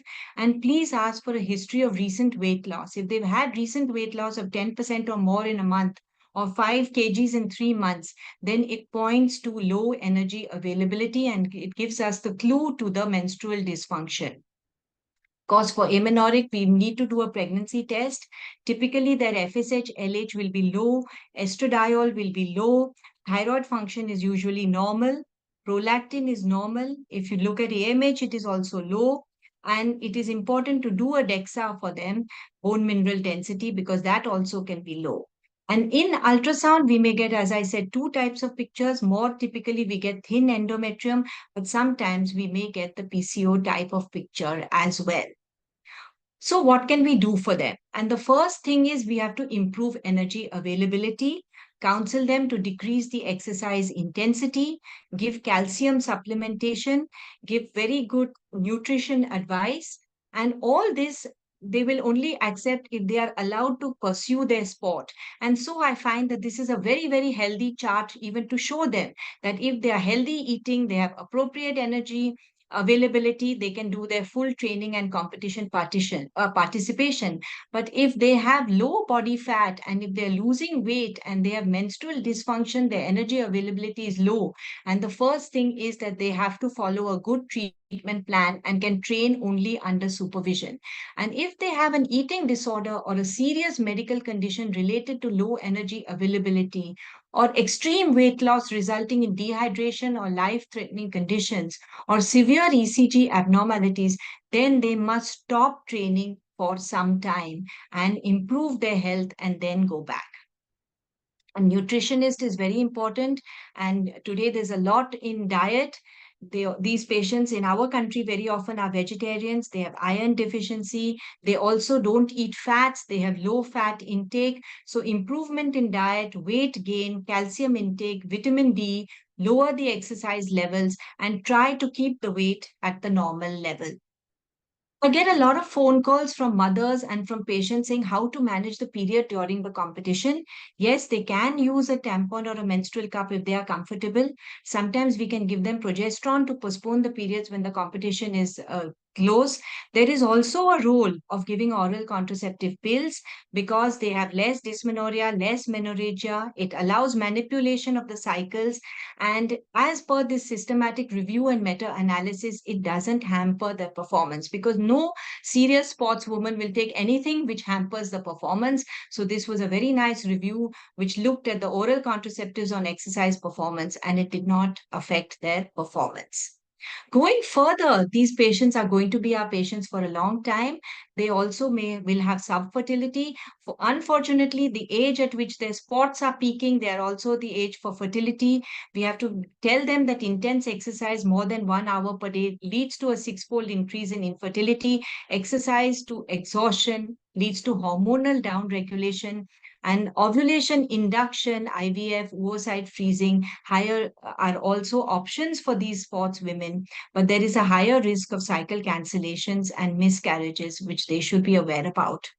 I know that urinary incontinence is not part of menstrual dysfunction, but I wanted to make everybody aware that raised intra-abdominal pressure due to extreme exercise leads to urinary leakage.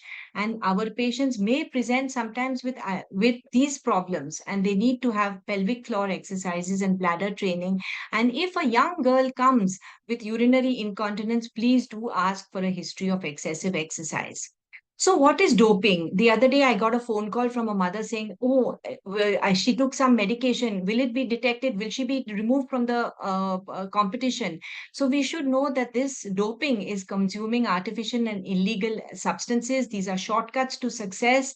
We have a national anti-doping agency. The most common is anabolic steroids. And there is a list of banned drugs, amongst which erythropoietin, anabolic steroids, stimulants, human growth hormone, diuretics, even salbutamol, terbutaline, are all part of this thing. Again, they can have a risk of miscarriage. So when they are older and they want to conceive, they should take proper precautions and they should stop their exercise when they want to conceive. So I'd like to end my talk saying that now we are approaching the Paris Olympics 2024. And what is unique about this Olympic is that the International Olympic Committee is celebrating a monumental achievement. And this year there is gender parity where we have female to male athletes 50-50. For the first time in Olympic history, there will be full gender parity on the field of play. And so I'd like to say that relative energy deficiency arises due to low energy availability. Sports women are at risk due to diet restrictions and intense physical training. We as gynecologists must be aware of these risks. Screening and timely treatment will optimize their menstrual and reproductive health for life.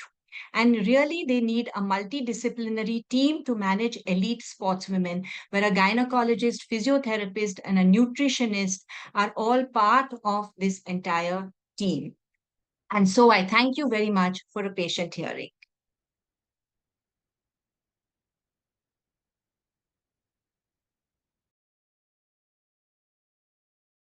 Thank you so much, Sarita. That was really nice and really, I think, a very different topic and most required in today's scenario with more and more girls opting for sports.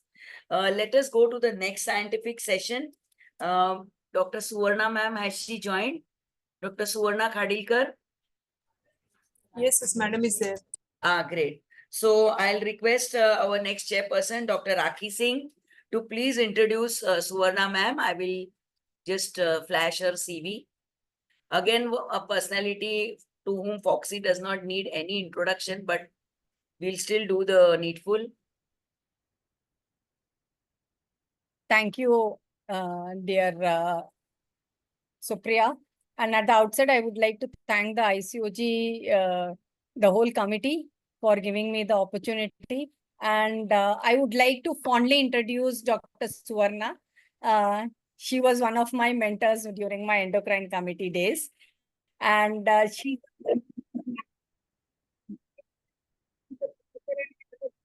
and consultant endocrinologist and a gynecologist at Bombay Hospital, secretary general elect for 24 and deputy secretary general of 21 to 24 and president of MOGS. She's got numerous papers and she is the right person to talk on PCOS, and she's going to enlighten us about adolescent PCOS and whether we should call it as PCOS or we should not call it as PCOS. It is one big talk which Madam always loves to give. Over to you, Dr. Suvarna ma'am. Thank you, Araki ma'am, and over to Dr. Suvarna ma'am.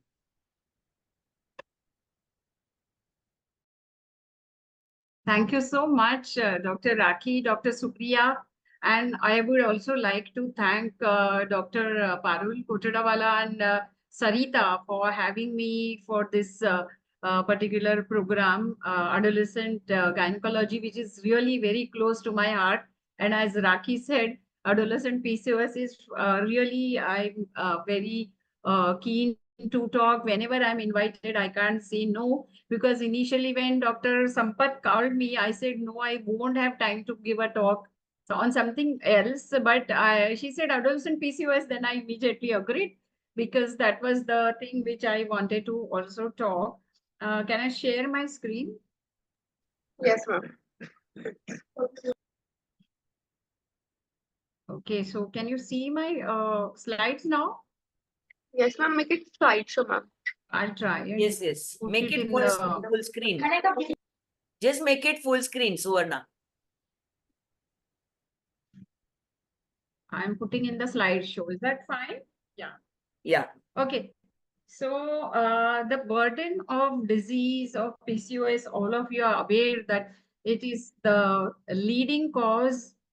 I think am I audible? My internet is not proper, I suppose. I'm in the office. So it is risk of developing PCOS is 40% if the sister is affected, 10%. So risk of developing PCOS is 40% if the sister is affected, 10% if the risk of developing PCOS is 40%. I'm sorry, is mother is affected, 10% if mother is affected. Autosomal dominant transmission has been proposed as a mode of transmission. And 20 to 33% of all reproductive age group women have PCO. 5 to 10% of them will have PCOS, and 87% of women with oligomenorrhea, 26% of women with amenorrhea, and 50% of them will be presenting with infertility. 50% women with recurrent miscarriages will have PCOS. So prevalence in the adolescents in India is, if you see, 3.7% to 22.5% is the prevalence, with 9 to 13% to 36% only in adolescents. So the overall prevalence is 3 to 20%, and only in adolescents it is much higher. So the wide variation in the prevalence is bound to be there, as there is a heterogeneity of the symptoms, and more importantly, there is lack of uniform standard diagnostic parameters. Even though now the awareness of the diagnostic parameters has been increasing, and more people do understand what is PCOS and what is not PCOS. So the various prevalence rates are going to be different in different studies. So I just wanted to have a word with puberty, but I think I will have to skip for the want of time. And I just want to go to certain things which are new. I don't want to say the whole, sequence of puberty changes, but how puberty begins is removal of central and peripheral inhibitory feedback. Hypothalamus acts on hypothalamus, which acts on hypothalamus. So GnRH and somatostatin is secreted. Then pituitary gland will secrete FSH and LH and growth hormone, and that will further act on ovaries and adrenal glands to produce estrogen and adrenal androgens respectively, and liver and other tissues will start having IGF-1 for the bone and muscles. So if you look at the pathophysiological considerations, we have two types of PCOS, primary PCOS and secondary PCOS. But in adolescents, actually the mechanism how the PCOS happens, it is the programming that happens in utero, and it is the hyperandrogenic phase, hyperandrogenic state that leads to PCOS. However, I have seen even in adolescents, secondary onset, secondary type of PCOS, when they already have some primary thyroid or prolactin disorders, and then they develop PCOS secondarily. So this is the vicious cycle of persistent anovulation, which goes on, increasing, and it doesn't cure unless you interrupt or disrupt this vicious cycle.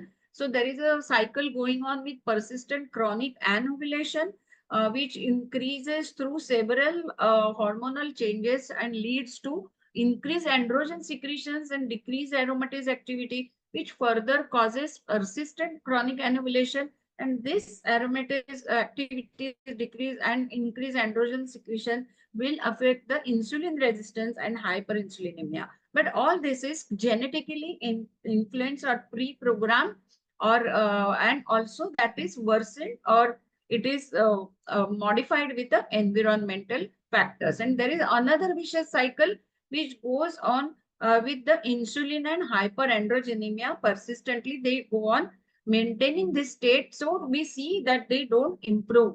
So you have to, some point in time, you have to break this cycle to have a better metabolic program. So these are the genetic factors where hereditary is 79%, unbiased non-high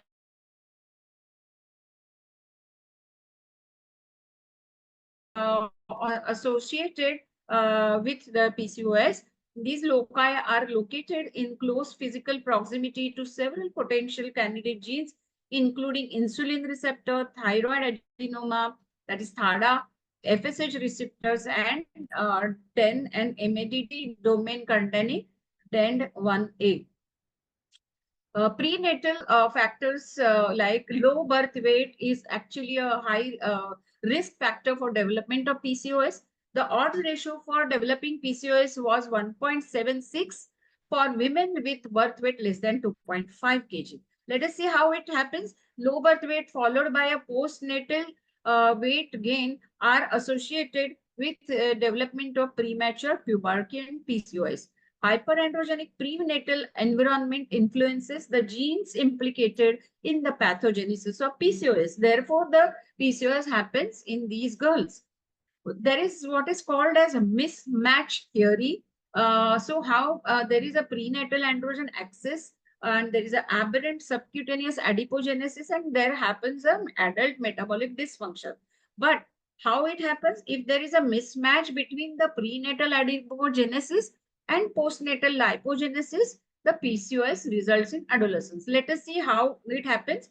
That higher the mismatch, more is the chance that she has high insulin, IGF-1, DHEAS, and low SHBG, high molecular weight adiponectin. You know, this is a natural insulin sensitizer. And if you have a low levels of this, then you will develop insulin resistance. So it is important to maintain the Z scores of percentiles of weights. If SGA babies gain too much weight, and I am sure all the mothers who have low birth weight baby, they try to overfeed their children. They give top feeds, and you know, first few years, the weight gain of these children is very high, and they cross the Z scores, and therefore this additional weight gain, it results in later on obesity and the PCOS results. So to overcome this PCOS and central obesity that has been there in adolescent girls, there is a what is called, you know, a phenomenon called as smart escape. This is from central obesity, the body tries to escape. So as an adaptive response of a body to central obesity in late childhood, increased growth, bone maturation, and early adrenergy and puberty results. Now it tries to compensate for excess fat deposition centrally. But suppose in case this early you know, this increased growth spurt, you know, bone maturation, adrenarche does not help with matching that. Then if its central obesity still persists, then the premature pubertal changes and menarche results due to release of gonadotrophin as a protective mechanism. This is what is called as smart escape from the central obesity and its effects.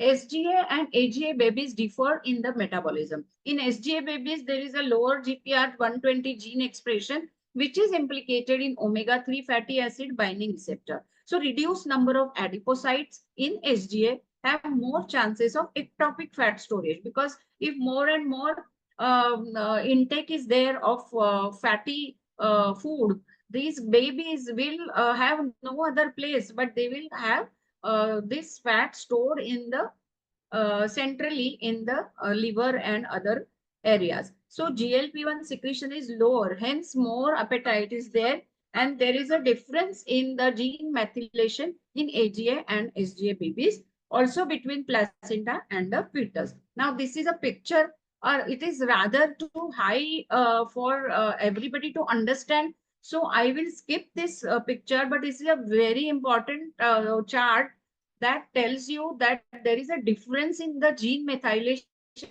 in average for gestational age and small for gestational age babies, and therefore also between the placenta and the fetus, and there can be differential gene methylation which leads to abnormal metabolism, and therefore this babies develop PCOS. Now, what are the therapeutic implications of these? Understanding pathophysiology is important. If mismatched girls are given metformin, you know, this is what is important practically, understanding pathophysiology and taking action on it. So if mismatched girls are given metformin, see, all these years we were not giving metformin to adolescent girls, and we were not also giving much of hormones. We wait for the 8 years post menarche to see that. But here, this mechanism, they will, if you give metformin 8 to 12 years in a mismatched girls, IUGR babies who have become obese, they will reduce the central obesity. However, oral contraceptives, if you give, it will not really correct this metabolic derangement, and early intervention may be considered in central obesity. It will be possible to delay menarche and prevent PCOS if you give metformin early for these adolescent girls. So this is basically driven by fat excess in the subcutaneous adipose tissue, and also insulin resistance and ectopic fat excess, and reduced energy expenditure and low brown adipose tissue, that is BAP activity, is seen in these adolescent girls in PCOS. Low circulating CXCL14 markers. So these are the new markers that have been proposed, and they are under study and under research, that they may be our future biomarker. So microRNA 451A is present in abundance in human circulation, and it is found to be lower in the girls with PCOS. So it inhibits THRSP in liver, which induces de novo lipogenesis in the liver. So leading to central obesity, which leads to PCOS in adolescent girls. So it may have a diagnostic as well as therapeutic role in future. So this is what is new in adolescent PCOS. So if we have this biomarker available to us, then in future we may be able to expect, diagnose, and give timely therapy to these adolescent PCOS. So there is also a possibility of recognition of this MIR 451A. There is a axis which has been hypothesized that this causes, this is what exactly what I just mentioned. It leads to de novo lipogenesis in the liver, hepatovisceral fat excess, that is the central obesity, which leads to PCOS. So should we screen all the girls, young girls, for PCOS? So why should we screen? Because we can, diagnose, expect, and anticipate PCOS in these girls. So it is associated with multiple comorbidities which carry a life risk. So even young girls I have found have dyslipidemia and have high risk for a metabolic syndrome. So which carry a life risk. We should not miss a case. We should also screen all girls for PCOS. We should, however, not overdiagnose her and load her with multiple hormones and other therapies. So it is important to correctly diagnose and treat appropriately. So these are the symptoms and signs of PCOS. In young girls, you will find their menstrual irregularities already there for 8 years of gynecological age. However, it persists later. You have to really seriously think. I even, look at earlier also, if the initial regularity followed by irregularity has to be noted and taken action. So amenorrhea, oligomenorrhea, hirsutism, acne, alopecia, which is of female type, androgenic also is seen when there is a high androgen levels, seborrhea, obesity, weight gain, acanthosis nigricans, and anxiety and depression and psychological symptoms. They are all common in adolescent PCOS. So this is in short all the symptoms that we discussed. Very nicely you can see the acanthosis and in the axilla. If you don't look at this area, you will miss out on the acanthosis. Very common mistake that we do. We don't ask them to show the means axillary area, because that is there. Even under the breast, you will find that there is a thickening black pigmented patch of acanthosis. You may forget. I mean, you may miss if you don't look at them. So these are the various ways you screen. So what about I'm sorry to interrupt you, but your time is up now. Time is up? Yes, ma'am. Okay. So these are the various symptoms. I'll just take a few minutes, 2 minutes or so. The PCO morphology, however, on USG is not necessary in adolescents, because we all know that there are already multiple follicles in progression, so we can't diagnose that.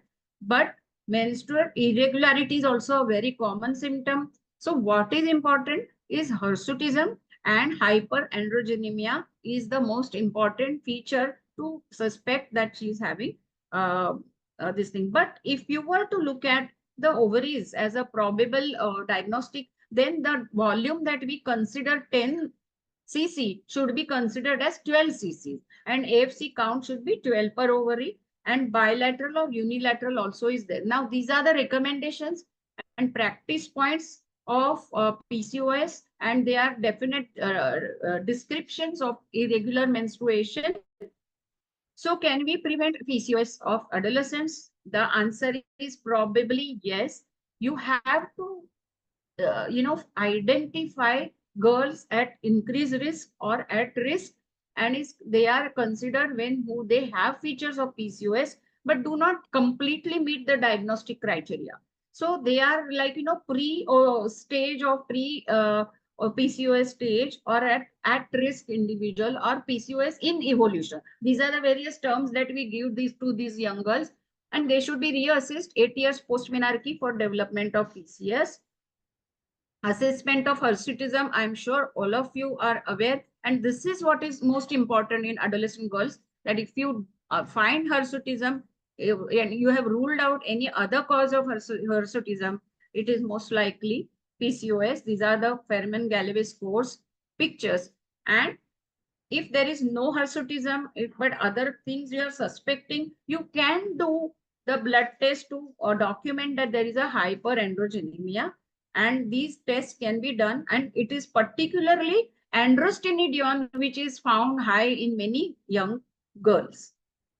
So this is the various grades of acne severity, and this is the recommendation of Indian Acne Association: mild, moderate, and severe. As you can see, grade 1, grade 2, and grade 3. Then this is a Ludwig score for grading the androgenic alopecia. It is from the adolescents from BMI more than 97.5, 5th percentile, and adults more than 23 in India, whereas 25 in Western population is considered obese. So I think I shall skip the slides for want of time. But are there any other diagnostic parameters of PCOS? So this is what I was saying, is the cutoff of ovarian volume different in girls? So yes, 12 is taken if you are insisting that you want to see the volume. Otherwise, just don't look at the volume, see the symptoms, and that is the thing. Okay, so even metabolic syndrome is quite common in adolescent syndromes. This is the publication which we have on the PCOS, and this is the nomenclature that I had proposed. It is very, very handy, practical to use, and have a formula in place for each girl that you see. Have this formula, Haport's formula, and calculate the probable risk of metabolic syndrome, and treat each factor with a particular way of method or the therapeutic ways. So I think I shall skip this, and I think I'll stop at this. I wanted to discuss few cases, but I think I'll stop here because there are other talks after me. So these are the management strategies. The diet, exercise is the key factor for adolescents. And I think Dr. Parag and everybody else has very nicely already elaborated. And for each of the factor, there are specific treatments. As I already said, metformin can be started early. Don't avoid diet for obesity, exercise, and orlistat. And there are at least 3 or 4 girls, young girls, whom I have subjected for bariatric surgery, and they do help their metabolic profile if you undergo metabolic, if they undergo the bariatric surgeries. Then we can give the statins for dyslipidemia. You avoid young girls, but so many of them have dyslipidemia. Then what do? They don't control with diet. Then what do you do? So this is how the whole management can be. And I thank all of you for patient hearing. I'm sorry I have too much matter cramped in 15 minutes. I thought I'd get half an hour, so I planned the lecture accordingly. But I actually saw it was only 15 minutes. I'm so sorry about that. So I think all of you must be vigilant to pick up the adolescent PCOS, and don't get carried away. There will be many a times misdiagnosis. When she's not having PCOS, you diagnose PCOS. So don't do those common mistakes. However, when required, always give required treatment. Don't hesitate how to give hormones, how to give metformin. But if she really requires, do that. Give them. Go ahead and give the treatment. Thank you so much.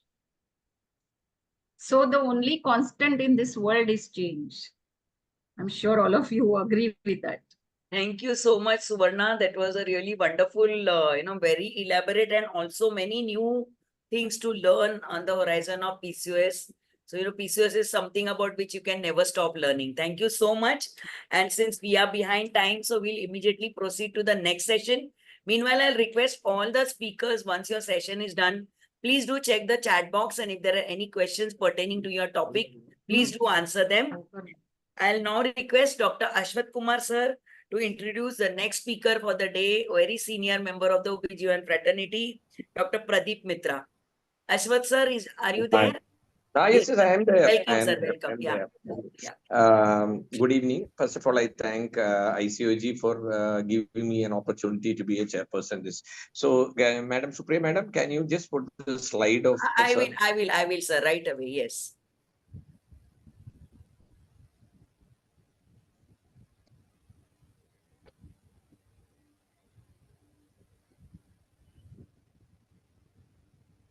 Yes, sir. Please go ahead.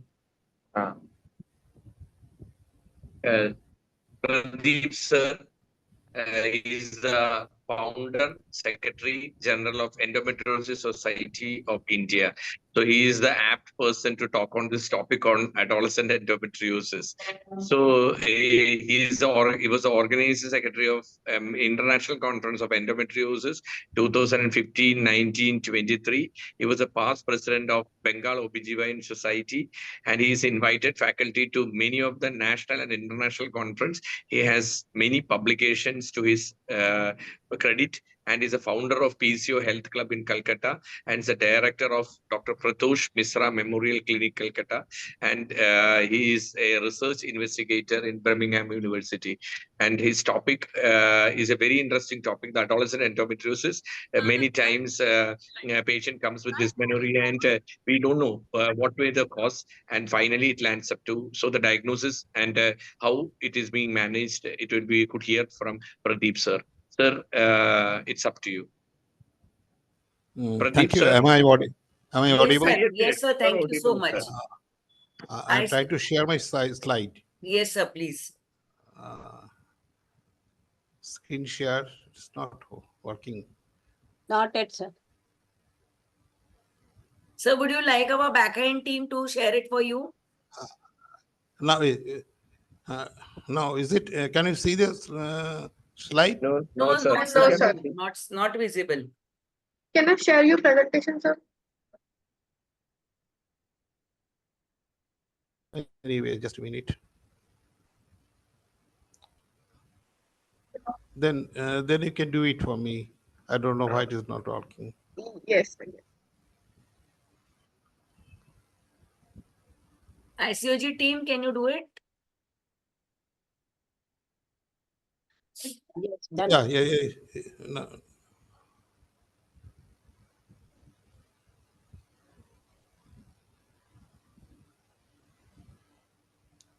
Yeah, can you see it now?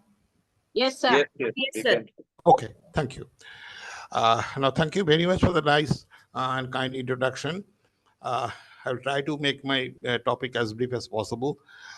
Now, endometriosis is one of the non-curable lifelong disease with unknown specific causative factor. And unlike cancer, there is no pre-endometriotic stage, and there is no validated biomarker or test for mass screening. Just forget about the saliva test or microRNA test for our Indian scenario.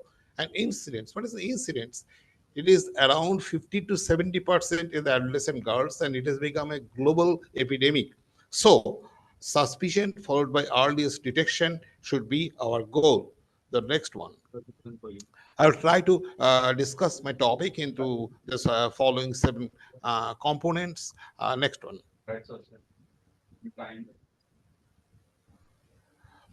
Now, coming down to the probable causative factor, this adolescent endometriosis, it is not usually from retrograde menstruation as such, as we often see this type of endometriosis in preteens and premenarcheal endometriosis. And apart from that, the other factors like genetic and epigenetic factors and endometrial stem progenitor cells, they're very important in this context. But most important is the neonatal uterine bleeding. That is a shedding of endometrial stem progenitor cell in the peritoneal cavity, which is much more as it is being seen coming out through the vagina just after birth. So this cells remains alive for many years, and the effect of VAGA and estrogen at menarche angiogenesis occurs, and premature fluid hemorrhagic lesions and endometrioma develop. So we do not know the pathogenesis, which might be different from adolescent and adult, but there is a difference is there. But what is the actual difference, we do not know. Next one, please. Next one. Next slide, please. Well, nearly 14 years back, not this one, previous one, please. Previous one. Nearly 14 years back, our mentor, you know this person, Dr. B. N. Chakraborty, he used to talk about three important points for any disease. And one is prediction and prevention. Second one is catch them early. And last but not the least, we strike at the root. And he also said that endometriosis is a clinical diagnosis. Not much investigation is needed. Next one. Next one, please. Well, I had been doing, or rather involved in this endometriosis awareness for many, many years since 2010. So in schools, I have found that the students and girls, they have never heard of the disease called endometriosis, but they're aware of a disease called cyst in the ovaries, that is PCOS. The scenario since 2010 has not been changed even today. That is in 2024. Next one. Next slide. This is the various TV programs where you do various types of awareness. And next one, pass on. And this is one very important picture where Sir BNC and Dr. P. Das Mathur, they are in one live TV program for endometriosis. And probably Professor BNC did the only one live program for awareness on endometriosis. And this is one. Next one. Next one. Next one, please. Yeah. So we have been doing various ways these awareness programs in the villages, like rallies, shows, etc. And this is how we use the festive seasons to share the information on endometriosis in the public. But at one point in the year 2018 or so, I felt that only awareness is not enough and simultaneous screening is more important. Next. Well, you cannot show the video because of this transmission problem, but you see the girl was had lots of treatment for adolescent endometriosis, which has not been diagnosed after having so many surgeries, and she was crying like anything. I could not show the video. Next one, please. So the reason why screening of endometriosis is being felt, 6 facts are there. Number one, the dysmenorrhea and chronic pelvic pain, the incidence of which are progressively increasing, and most often it is being ignored by the parents and the school teachers. And the girls suffer, they compelled to accept it as a part of life, and the most cases are detected very late, and this onset interval detection this onset detection interval is around 8 to 10 years or even more, and that is the main area to target from us. It progresses by 10 years per year as per geographical variation in India, and not only affects the urban area, but it is being affected the rural guards levels, and might be the incidence a little bit more. And last but not the least is nowadays this transgenders and gender expansive individuals, they are also being affected. So we are failed in 2 areas. Number one, so long. One is failed to study the problem in a systematic manner. And secondly, we advised the same in a sporadic manner without any follow-up. So our journey start with 3 objectives. Next. Next one. Well, the first one is immediate one is to suspect and provisionally diagnose the disease by non-invasive approach. The intention, as I said earlier, to avoid the usual diagnostic delay of about 10 to 12 years or 10 years or so in endometriosis, and thereafter to promote a lifetime plan to avoid the various and difficult, complicated surgical procedures and to promote conception and at the same time to maintain optimum quality of the life. The other area we try to see is the asymptomatic endoadrenal complex. We try to attempt to detect the same. Next one.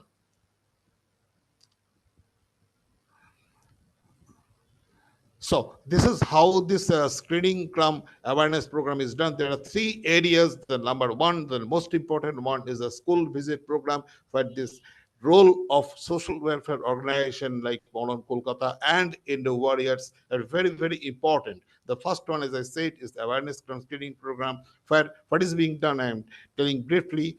Prior distribution of Indo survey from, and come to that later, and then this is followed by this, that form is to filled up by all the students, and then a basic lecture on endometriosis for 40 minutes or so, then a question and answer session runs for almost 1 hour, and all the forms are being collected, and another date is being fixed up for checkup and advised. Next one. This is the endo survey form where the detailed history is the key area for diagnosis of endometriosis is being shown. Next one. This is the first page. Next. Next one. Next one, please. This is the second page, and this is the link. We are doing it now digitally, and we are trying to make widespread national program, and which is being monitored by trained class teachers, social workers, and endo warriors through remote supervision by a gynecologist. Pass on to next one, please. And these are all the filled up forms which are supposed to be scrutinized by some of us or the endoids, and prior consent of the guardian is very important to take part in this program. Next one. Next one, yeah. Now, there is a symptom-based classification from grade 1 to grade 5. Grade 1 means no or mild vague menstrual pain, which is being taken as control. Grade 2 means progressive dysmenorrhea, where the visual analog scale is 7 plus minus 2. Third, grade 3 is the chronic pelvic pain. Grade 4 is PD and CPP causing incapacitation of normal activities, which is very, very important. And grade 5 is any of the above combination with bowel or illogical symptom. Next one. So, ongoing studies, I'm not going to detail of this slide. This is an ongoing study with basic recruitment with unique registration code for every participant. Next one. Next one. Yeah, this is the pre-treatment tabulation as on 30th September last year. Next one, please. And showing the different grades. And this is what is being done. For grade 1, nothing is being done. For grade 2, as it is controlled. And grade 2, analgesic and SIDS are given for 3 cycles. And we watch them. Persistence of symptoms occurred in 90% of the cases. So in those cases, plus grade 3, 4, and 5, we put on to trial drug. We put them on to trial drug therapy in the form of continuous low-dose OCP after exclusion of all the basic contraindications, and we observe the outcome. Next one. So the analysis found that 70% become amenorrheic and got partial to complete relief. So a provisional diagnosis of endo could be made in all the grades who become asymptomatic within 3 months, and they were advocated to continue it for another 3 months and followed up regularly, and they're all being registered. That's a very important area. Next one. But remaining 30% didn't get any improvement with COCP. Next one. So those who did not get any relief, we did one ultrasonography, and although most of the cases no apparent abnormality was detected, and only a few cases some of the abnormalities could be detected, but we used to put all of them under diagnosis to DMPA, and we used to refer them in tertiary care center for review in the form of high resolution sonography, MRI, or laparoscopy, etc. Pass on to next slide, please. Next slide. So this is the statistical interpretation, which is significant. I am not going to detail. Next one. Next slide. This is a very recent program where we did this awareness screening program. Next one, where next one. Yeah, you see, 553 girls were screened in 2 sessions very recently in this month. Next slide. And so I feel a good coordination between NGO, class teacher, and the warriors and the gynecologist is the key point to have success in this awareness screening program, which is very, very important for adolescent in the form of mass screening. Next one. And we felicitate all those endo warriors who are actually the volunteers from adolescent endo sufferers. We felicitated them in the last national conference, international conference in Kolkata 2023. Next one. Next one. Yeah, and here are the representatives of various NGOs who are also felicitated. Next one. The other two ways, the second way had got two components. One is endo awareness training to general practitioners, paramedics, social workers, village cooks. This is a very active job. And the other part of this area is waiting room survey by general practitioners. And the third way is the trying to detect asymptomatic endometriosis by requesting our general laparoscopic surgeon or imaging specialist to opine on the pelvis while doing procedures for some non-gynecological lesion. And here you can see how the training of the GPs and paramedics are being done. Next one. And some of the pictures of incidental laparoscopic findings have been shown. Next one, please. And here some of the, I'm not going to detail due to shortage of time, some of the images which had been detected incidentally by our imaging specialist. Next one. So this is the final outcome of the project. I've already told. Next one, please. So what is to do? What we can do when the pinhole symptom persists? We have to go for a differential diagnosis. On the one side, we have some gynecological problem in the form of endometriosis, adenomyosis, and some congenital obstructive lesions of the Mullerian system, other than vulvodynia, eventual pregnancy and all. But at the same time, you must think of non-gynecological problems like gastrointestinal disease, urinary tract infection, musculoskeletal syndromes, visual hyperalgesia, neurological problems, psychiatric comorbidities, etc. Next. So a multidisciplinary diagnostic approach should be made in this particular cases, on those particular cases who are not who didn't get any improvement following COCP treatment. But apart from history and clinical examination, where rectal examination is important, two areas is important. One is high resolution sonography, and the other one is consultation with gastroenterologist, urologist, and psychiatrist in those resistant cases. However, MRI has got a definite role. Now, there are two groups of people. This slide is not being shown. This either to go for MRI by specialist, who did specialization in endometriosis MRI, or some people like to go or do one mini laparoscopy to see whether there is endometriosis and there or not. Next one. Next. Yeah. Here's is one MRI picture.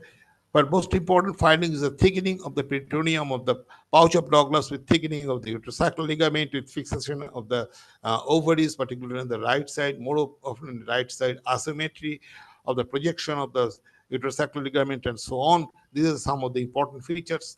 Next one. And here some of the just show the previous one, some of the laparoscopic findings. Adolescent endometriosis are mostly minimal or mild, that is stage 1 and stage 2, and they're mostly clear vesicle, red or white foci. And we often take some biopsy from those areas. Although biopsy, negative biopsy will not rule out endometriosis. And I don't know whether that slide is there or not. Next slide, please. Here, the percentage of different types of endometriosis, as we see in adolescent endometriosis, while doing mini laparoscopic procedures. Next one. Well, this is the one important picture. Even if we do not find any endometriosis, and even if we see that the peritoneum is absolutely normal, we took biopsy, and this is the electron microscopic picture where the endometriotic implants are clearly visible, which are not being visible while doing ordinary laparoscopy and ordinary biopsy. Next one, please. Next one, yeah. So the management, coming down to management, it is a very important area for thorough counseling, followed by medical management. It is the keystone of adolescent endometriosis in the form of NSAIDs and continuous OCP, which I have already discussed. That is followed by long cycle OCP. Besides that, we can go for diuretic therapy, and sometimes non-erythritol acetate is useful. Besides that, when there is some sort of adenomyosis is there, we have to give a GnRH analog with ADVAC therapy with diagnosed in many of our cases I had to give. And in one point, GnRH antagonist is not available in our country, so there is no point of on discussing that particular area. But LNG IVs, that has got a definite role. Whenever possible, it can be given. Coming down to the surgical therapy, is there any role at all? Yes, there is a role, but we try to avoid to do surgery because most of the adolescent endometriosis are small or minimal in nature. So even there is a big lesion, we have to do surgery. But the most important area is that the recurrence rate is very high, that is 40 to 50% within 5 years. And the type of recurrence, that is very aggressive type of recurrence. So post-surgical medical therapy, post-surgery medical therapy is very important in all those cases. To come here, make a conclusion, there is no single best treatment for endometriosis adolescents. The therapy must be tailored to the patient to achieve the good quality of life, and that is so important. Next one, please. Next one. So last point is the primary prevention. It has got two components, as I have said. One is awareness of the disease, and other one is lifestyle modification, which have got several points. Next one, please. Next one. This is the lifestyle modification. You can see the awareness we're doing, and the other dietary things that have been shown over here. We have heard a discussion of the diet in adolescents that is totally applicable over here also. Next one. Yeah, these are all delicious food. All the adolescent girls are very much eager to eat all those things. I just tell them you can taste it, but don't make it a habit to feed your tummy. Don't make it a regular dietary habit. So they just can take all these things, but they're all dangerous food for adolescent promotion and all these things. Next one. And another thing, that using laptop on the lab with sedentary habit, that has got a role nowadays. They say 2 to 3 days back, I attended one conference where the importance of laptop on the lab has got implication on endometriotic occurrence. Next one, please. Next one. Coming down to the cell phone, use of cell phone, which has got a lot of bad effects, which has come up from brain to everywhere. Next slide, please. There are 22 side effects of cell phone have been detected, and we try to avoid all those cell phone addiction effects. But there are certain advantages. Next slide, next one, please. This is an important slide. Now we're coming down to various methods of symptom tracking and their application in endometriosis. And these are the positive points of cell phone, where it is important for endoscreening protocol in the form of one side symptom tracking system and on the other side endo support system, both of which are important in managing endometriosis. Next one. So role of smoking and alcohol, that has already been discussed. 2014 smoking used to say that it has got inverse relation on endometriosis, or those are estrogen related lesions. But nowadays in recent article they say it has directly aggravates endometriosis. So is applicable to intake of moderate or regular alcohol intake, which also leads to aggravation of endometriotic symptom if it is already there, or it promotes endometriosis as well. Next one. These are some of the home remedies in the form of heat, pelvic mass, over-the-counter pain relievers, and dietary changes. Gluten. Gluten is important. So dairy products, gluten, sugars, red meats, this all should be avoided. And then herbal supplements, Dr. Parul, my very good friend and young younger brother, he is coming up with various herbal products. Then omega-3 fatty acid, then cannabidiol, which is one of the new area in the medicine, therapeutic regime of endometriosis, light exercise. These are all home remedies. Next one. Next one, please. So the final line is that widespread awareness, especially the rural population, previous one please, yeah, with early suspicion followed by detection and initiation of the treatment, which is very, very important, which results in substantial reduction of the onset detection interval, which is very vital, as I say repeatedly, which avoids the recurrence of avoids extensive surgery and the recurrence, and lastly, it causes optimization of the quality of life from adolescent onwards.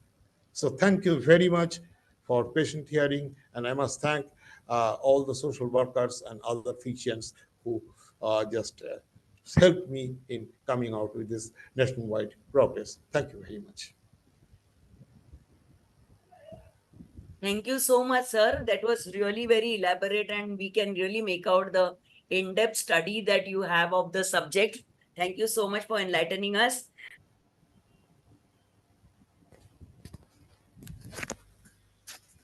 If the chairpersons would like to make any comment, otherwise we are behind time. We'd like to proceed, and I would again like to thank Mitra sir for that really, really elaborate talk. Wonderful, sir. Your in-depth study of the subject is really amazing. Thank you for enlightening us. Thank you. So I would now like to thank the chairpersons, and I'll invite the chairpersons for the next session. And I'll just quickly share my slides.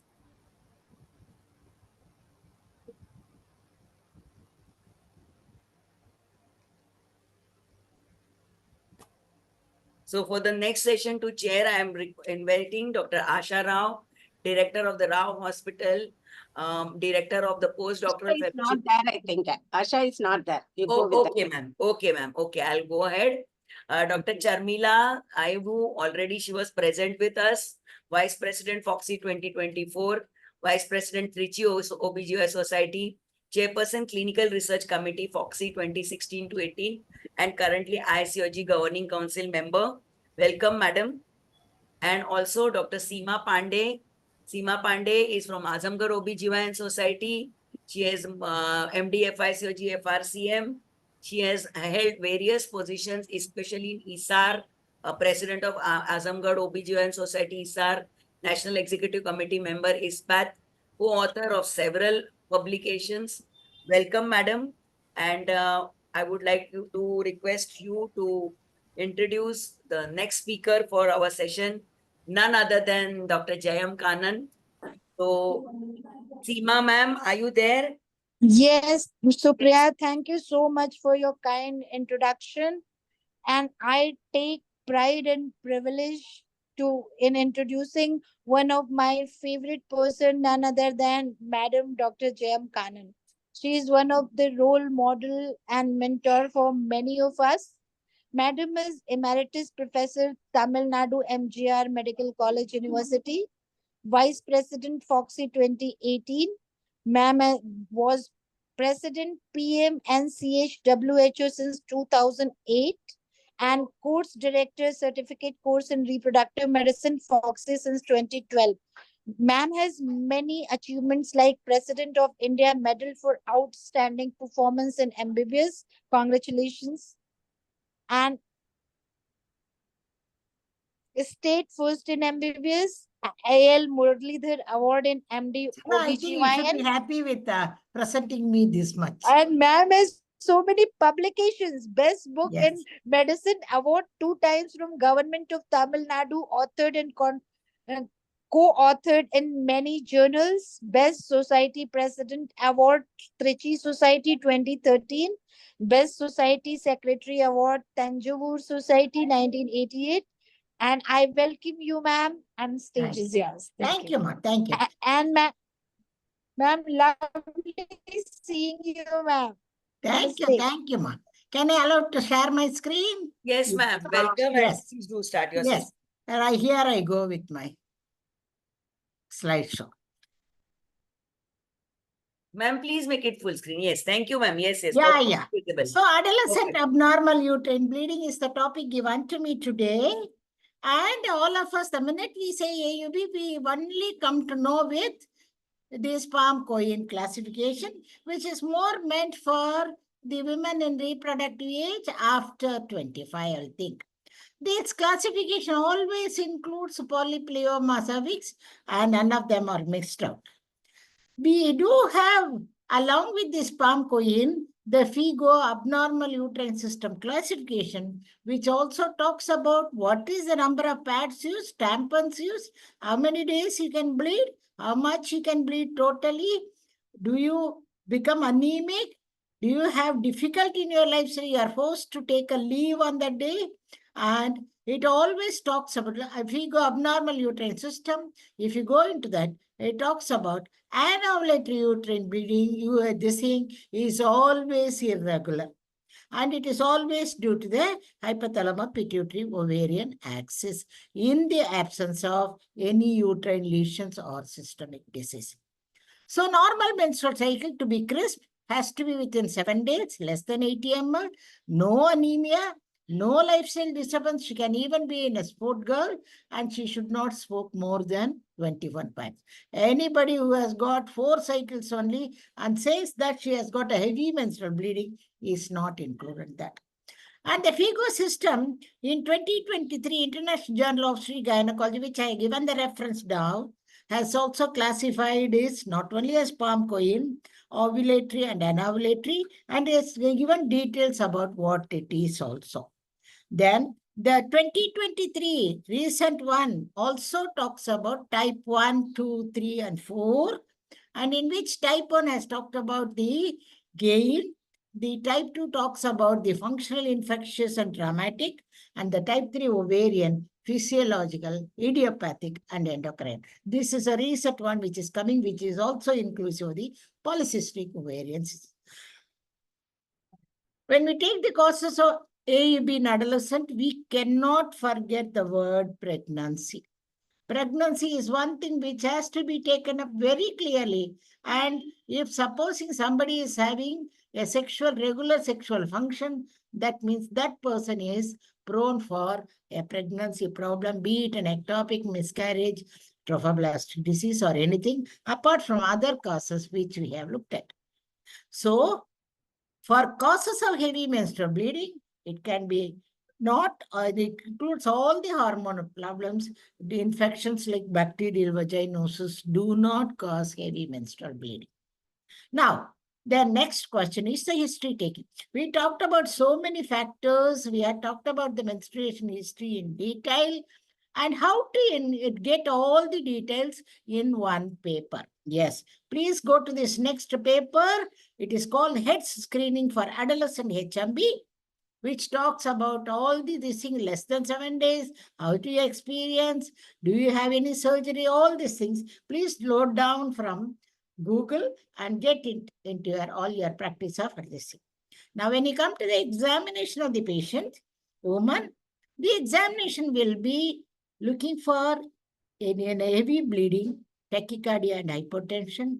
Look for any coagulation problem with the skin. Abdomen examination with any tender mass. Secondary signs of PCOS if possible. Kindly do not think of a vaginal examination as otherwise rarely indicated. If it is required, it should be done by a senior clinician. Severity will always be assessed only with hemoglobin. Any heavy menstrual bleeding, is she having a normal hemoglobin? That means it's mild. Even if she says halabulla, all those things, it is mild. If she has got a hemoglobin of about 10 or at 10, it means it is moderate. But even if she says, I am able to tolerate the menses, Any patient who is infertile will never say that she has got AV menstrual bleeding. That patient, if she has got less than 10 hemoglobin, please think that she has got a severe hemoglobin.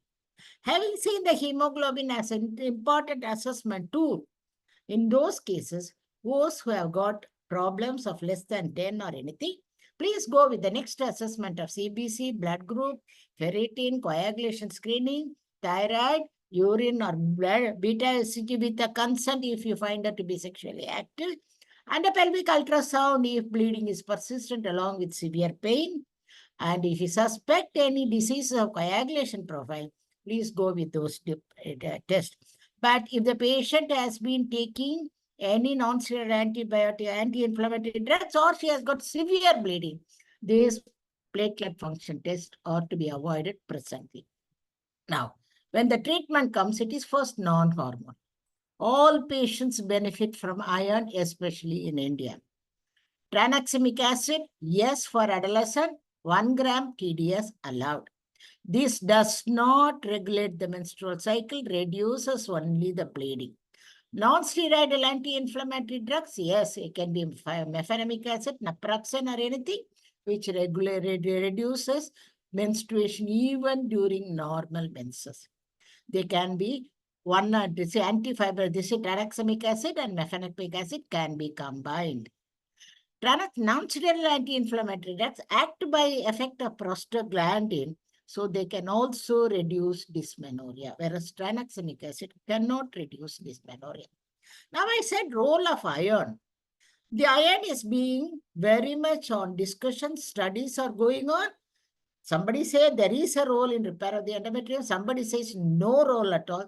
Somebody says maybe a role, and studies are going on. However, in Indian scenario, all women coming with abnormal bleeding, kindly put them on iron also. That treatment. If it is severe, I'll come to you later. Mild bleeding, kindly, if there is a normal hemoglobin, reassurance, observation, non-hormonal message, non-hormonal medication is enough. Moderate, non-hormonal and medical care plus combined oral pills, which can preferably be oral progesterone only. Now, severe. Has she come with a shock or not with a shock? If she has come with a shock, admit her, call for a specialist. If she is not in shock, but still you can go with a daycare, please give her an IV access, IV fluid. This thing, if required any other resuscitation, please carry out. Give tranexamic acid immediately, heavy bolus of hormonal therapy, and iron infusion if required, and even packed blood cells if required, in spite of fluid resuscitation if she requires that. Now, coming to the hormonal one, we know well we have in our armamentarium norethistron acetate, methoxyprogesterone acetate, which are very good for anovulation. When it comes to active bleeding, we have to be active and we have to give a higher dose. And if progesterone only treatment is being stopped at any time when the bleeding stops, kindly note she will return back with the same bleeding. And if the patient is not responding to the higher dose, you have to call a specialist and ask for opinion for increasing the dose more than 3 times a day for 10 days. Now in the hormonal therapy, for mild and for moderate cases, we have the oral pills, vaginal rings, patch, and depending on the affordability of the person, anything can be given for all irregular bleeding. Dynogest and estradiol valrate are the FDA-approved drugs of estrogen for heavy menstrual bleeding. Progestin-only pills are always approved, and it can be given even 20 milligram 3 times a day for 7 days, not 10 milligram 3 times a day, can even go up to 20 milligram 3 times a day. If you have a patient whom you find that there is ovulatory dysfunction, you can give this cyclical pill of day 1 to 21. If you find that there is no ovulatory dysfunction, without ovulatory dysfunction, you can give a regular cyclical one so that the patient who are always amenorrheic will return to regular menses. If you find there is ovulatory dysfunction with your investigation, give 1 tablet daily for 2 weeks, give a gap of 2 weeks, again this thing continuous doses, which is also being advocated. So with this, I come to say that long-term treatment of heavy menstrual bleeding with hormonal treatment is acceptable, and it is a true word to be noted down. Active bleeding, we have to do active treatment. I said give a pill 8 hourly. Now I say even 20 milligram give 8 hourly. Then quickly after 96 hours, change to 12 hours, 3 days. Then one pill continuously until the patient in the outpatient is able to go to the gynecologist in the Western situation. In our situation, if she is not able to come to a doctor, the gynecologist for appointment, until she comes, the treatment can be continued. The contraindications for these things continue as usual in any woman of oral pills. Now, can I use levonorgestrel? Yes. Adolescents have been approved to use levonorgestrel. I have had many adolescent girls coming from European states where they have gone for studies coming with levonorgestrel intrauterine, both for contraception and as well as for control of the menstruation. And the contraindications, indications, side effects remain the same, whether she's an adolescent or woman in the reproductive age. How about they're saying all these sperm drugs. This includes mifepristone and ulipristal. All the selective uterus receptor modules are able to actively control the bleeding even if there is an abnormality in the uterus like endometriosis or fibroid. Long-term use of these SPRMs have been shown to have some side effects in the endometrium, but they are totally benign and they are reversible once the drug is stopped. Depometroxyprogesterone acetate once in 3 months, yes, for contraception. But episodes of irregular bleeding can be there in the first year. Once she is able to pass through the first year, second year, she will be able to have a better one, and she can take 4 injections per year, and they will be able to comfortably go for their work also. How about the patch? There has been a study which has been done by somebody from abroad. They have included 54 women in India and 60 women in Nigeria, and it is an international study. And they are able to just put in, there is no detailed procedure, and it is just an easy application of patch. But they found that Indian women were more resistant for the patch. So in Indian scenario, as a gynecologist, I am not advising my patient this thing. Can I have a uterine tamponade to provide control of bleeding in acute menstrual bleeding? Yes. Police catheter, 30 ml balloon can be introduced through the cervix. And even in adolescent, it does not require anesthesia, it seems. Obstetric Gynecology Clinics of North America 2022 gives you all the details. Until you feel the resistance in the biometrium, start introducing in the balloon, the saline, slowly, half an ml, half an ml, half an ml. You may even take half an hour to do it, and that really gives good effect. Have you done, madam? Yes, I have done it in 2 cases. Cancer girls is another big this thing coming with heavy menstrual bleeding in adolescent. There are many types of managements which are being given for cancer chemotherapy, and they are only allowed progesterone-only therapies. Procedure like embolization, ablation, all these things which are invasive may be undertaken even in these girls, depending on their life-threatening hemorrhage and life-threatening malignancy care. The reference which I have taken, somebody can take a screenshot. These things which I have taken one this thing. And the key points of my lecture is 20% of the IV menstrual bleeding do have an abnormality. Hemodynamically stable person, oral contraceptive pills, including a small minor, less than 20 microgram dose can be used, along with tranexamic acid and non-steroidal anti-inflammatory. Bleeding unresponsive to treatment, think of a clot inside the uterus or something else and identify by ultrasound. Police catheter can also be used. Long-term management of heavy menstrual bleeding can best be achieved with continuous low-dose oral contraceptive pills also. Thank you for taking these key points from me. Over to the organizer.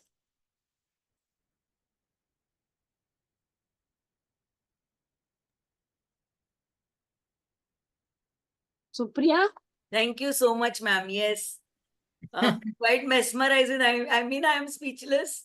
Thank you so much, ma'am. And in the beginning, when we were trying to introduce madam, I thought of that dialogue is there in Hindi movie, Dr. Jayam Kanan, naam kafi hai. The name is sufficient.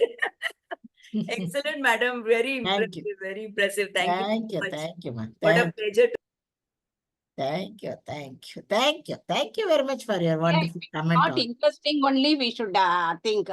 Always be interesting. If it is not interesting only, what happened to Jayam Kannan, madam? We should think. Thank you, madam. Thank you for the opportunity, Sampath, Supriya, and I'm eagerly waiting to hear Usha Sriram. Chamila was little away, or I don't know whether she was there to hear me also. Yes, I heard you. I saw Illa, Sarmila is, because just now she has finished a big conference, That's it. Thank you very much. Yes, Supriya, Usha, madam, CV. Thank you, madam. Jai, madam. Thank you, Sampath.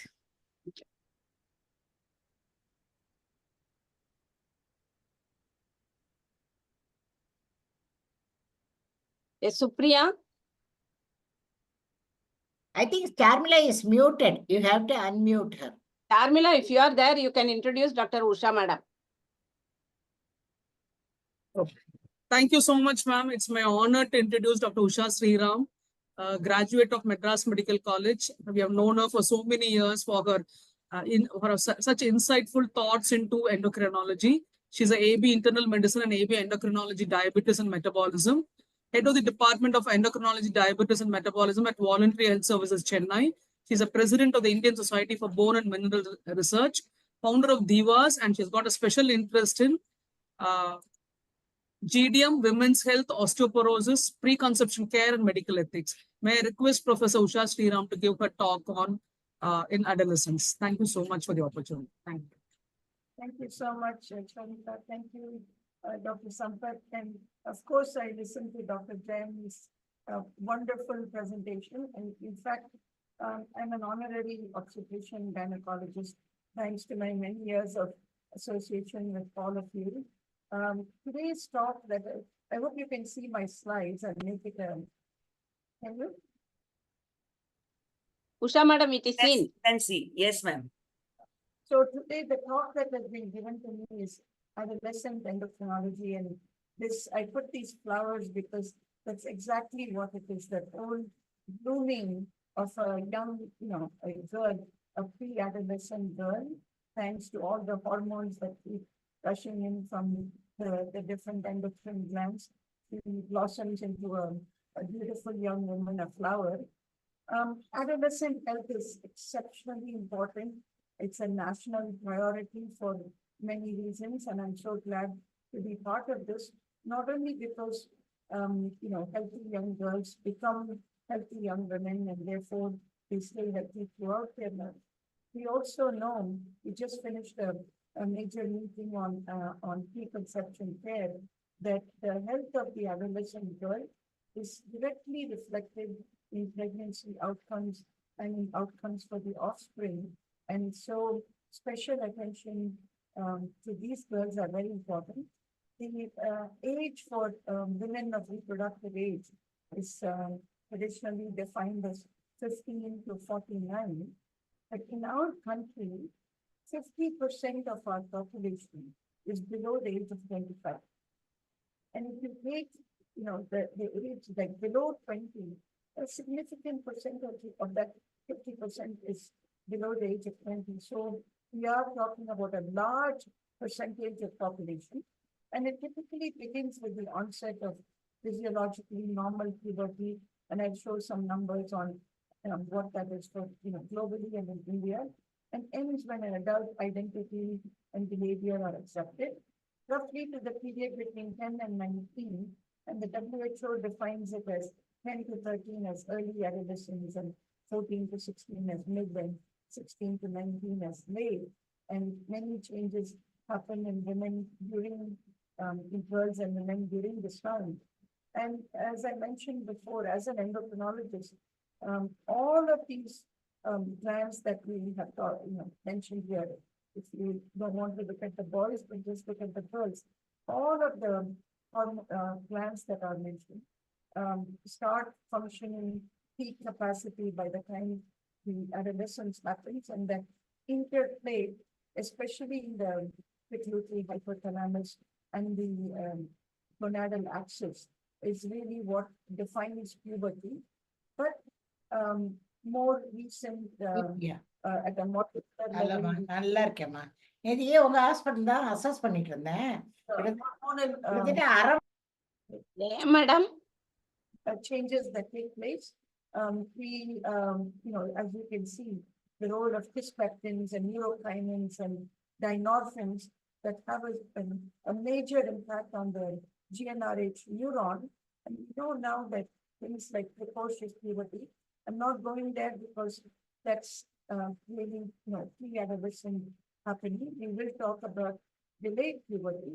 So the GnRH neurons, which then go on to release the gonadotropin releasing hormone, which acts on the pituitary that releases LH and FSH, which has an impact on gonads in the case of girls, releasing estrogens and progesterone. And I also want to tell you, this is actually an oversimplified version of what is going on, because so many of this is dictated by genes and by interplay with other hormones, and also I have shown leptin, which comes from adiposity. So puberty is typically described as a period of physical, hormonal, and psychological transition from childhood to adulthood, and accelerated linear growth and achievement of reproductive function. So as an endocrinologist, I end up seeing girls not just for pubertal abnormality, also for growth delay, and also for other issues that we talk about, thyroid and obesity, and also we'll take about 2 minutes to talk about bone health. So it's complex and multifactorial process involving genetic, metabolic, environmental, ethnic, geographic, and economic factors. And we all know that there is a mini puberty in the neonate, and then everything is kind of shut down. And then the switch gets turned on at an appropriate age. And so it's actually a reactivation of puberty. So secondary sexual characteristics develop, and there is a kind of a sequence to it.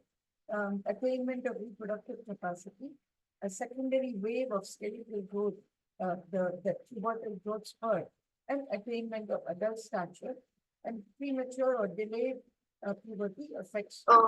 I'm sorry to interrupt you, ma'am. Can you speak louder? Sure, I'll come closer. Yeah. Yeah, closer to the laptop. Sequence of puberty in girls is, as you can see, breast development happens typically first, and then you may see some axillary and the pubic hair, and then growth spurt, and then finally the whole thing ends with menarche. And the normal age of onset, as you can see, for Indian girls seems to be the breast development starts somewhere around 10.8 to 11 years, and pubic hair somewhere around 11, and mean age of menarche 12.4 years. But we also know that there is a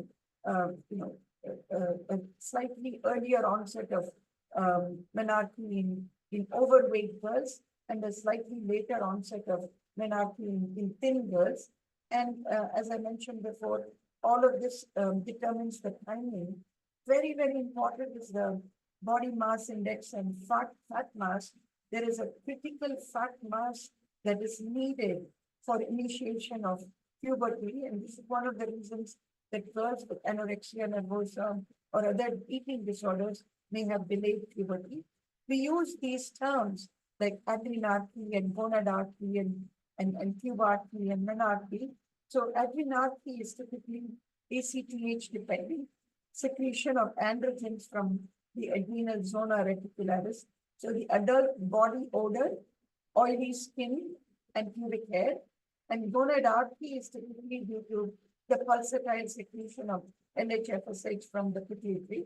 This is GnRH dependent, and the LH-FSH, they will, in a negative feedback, inhibit the GnRH. And so here usually breast development is the first sign in girls. And puberty again is ACTH dependent, like adrenarche.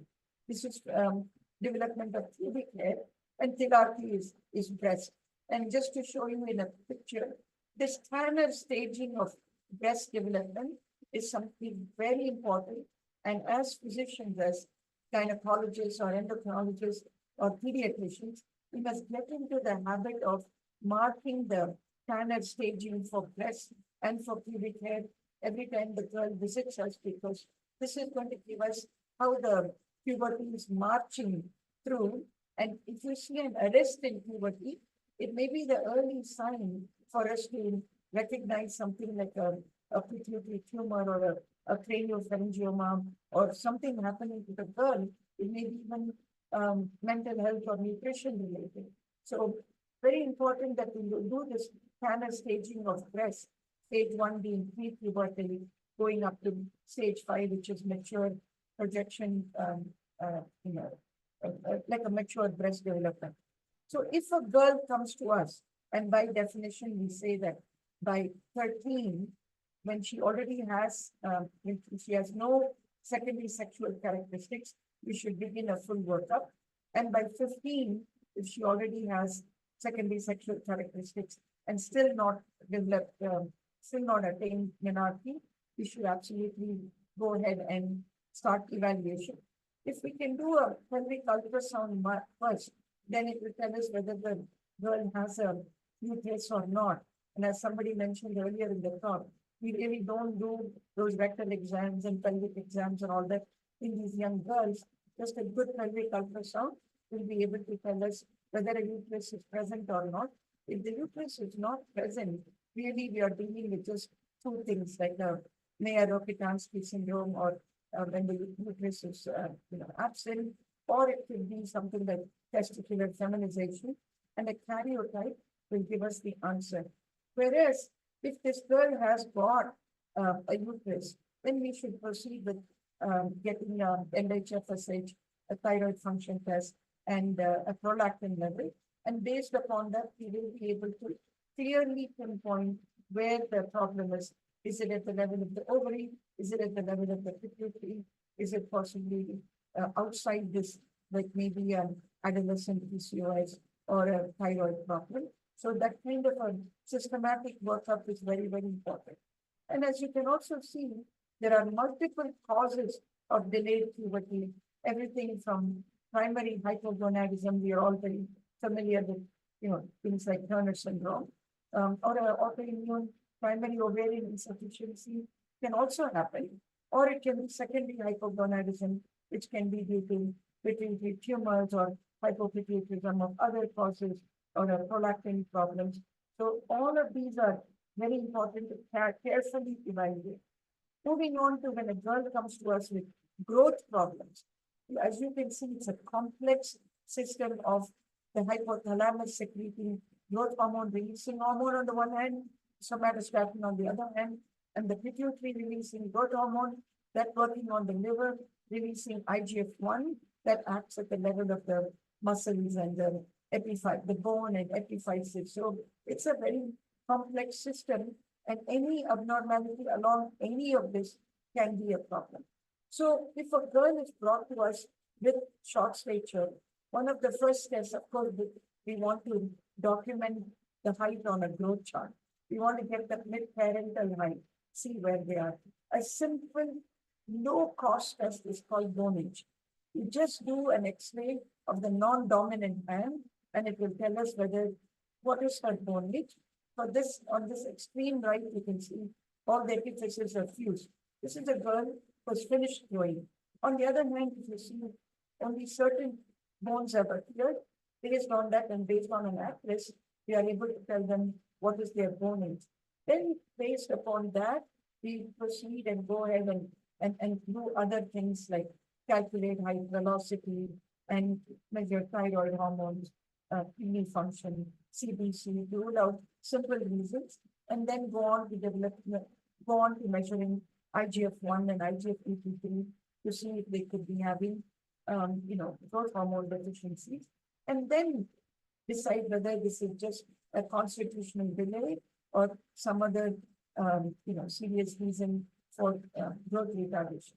So the point I want to make here is every pediatrician, obstetrician, physician taking care of young girls must plot a growth chart, because with the growth chart and bone age and parental height and their plantar staging, we can make most of the diagnosis. I wanted to mention something about peak bone mass. So peak bone mass in girls, as you can see from this picture, was thought to be somewhere in our late 20s or early 30s. But we now know it's actually in our late teens and early 20s. So it's an adolescent problem.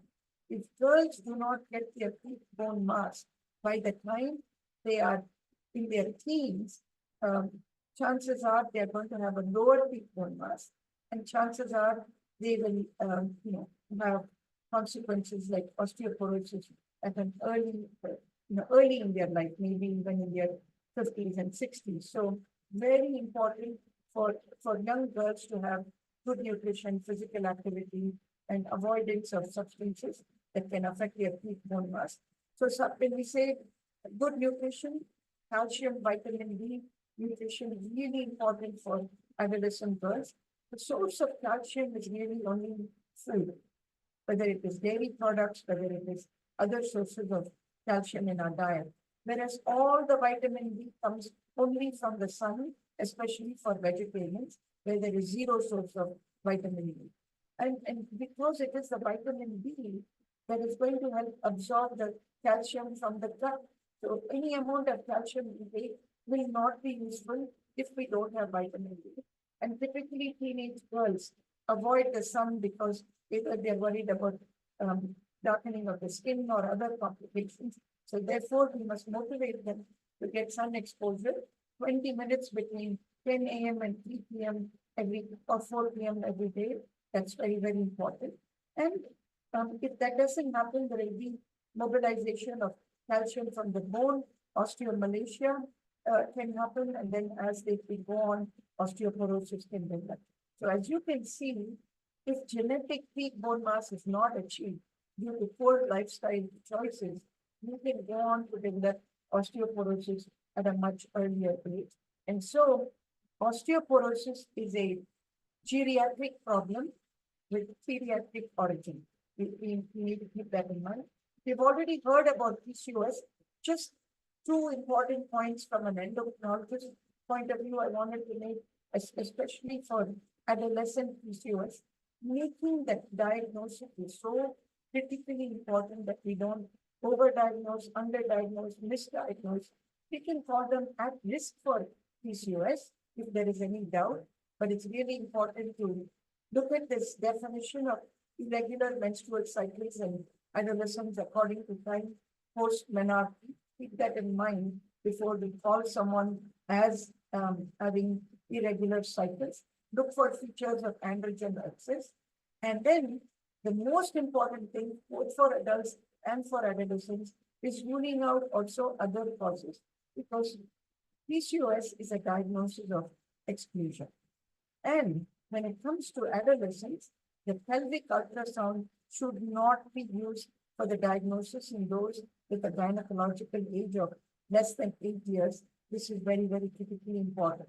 So in an evaluation, we don't recommend AMH levels because both in puberty and in obesity and in PCOS it can be high.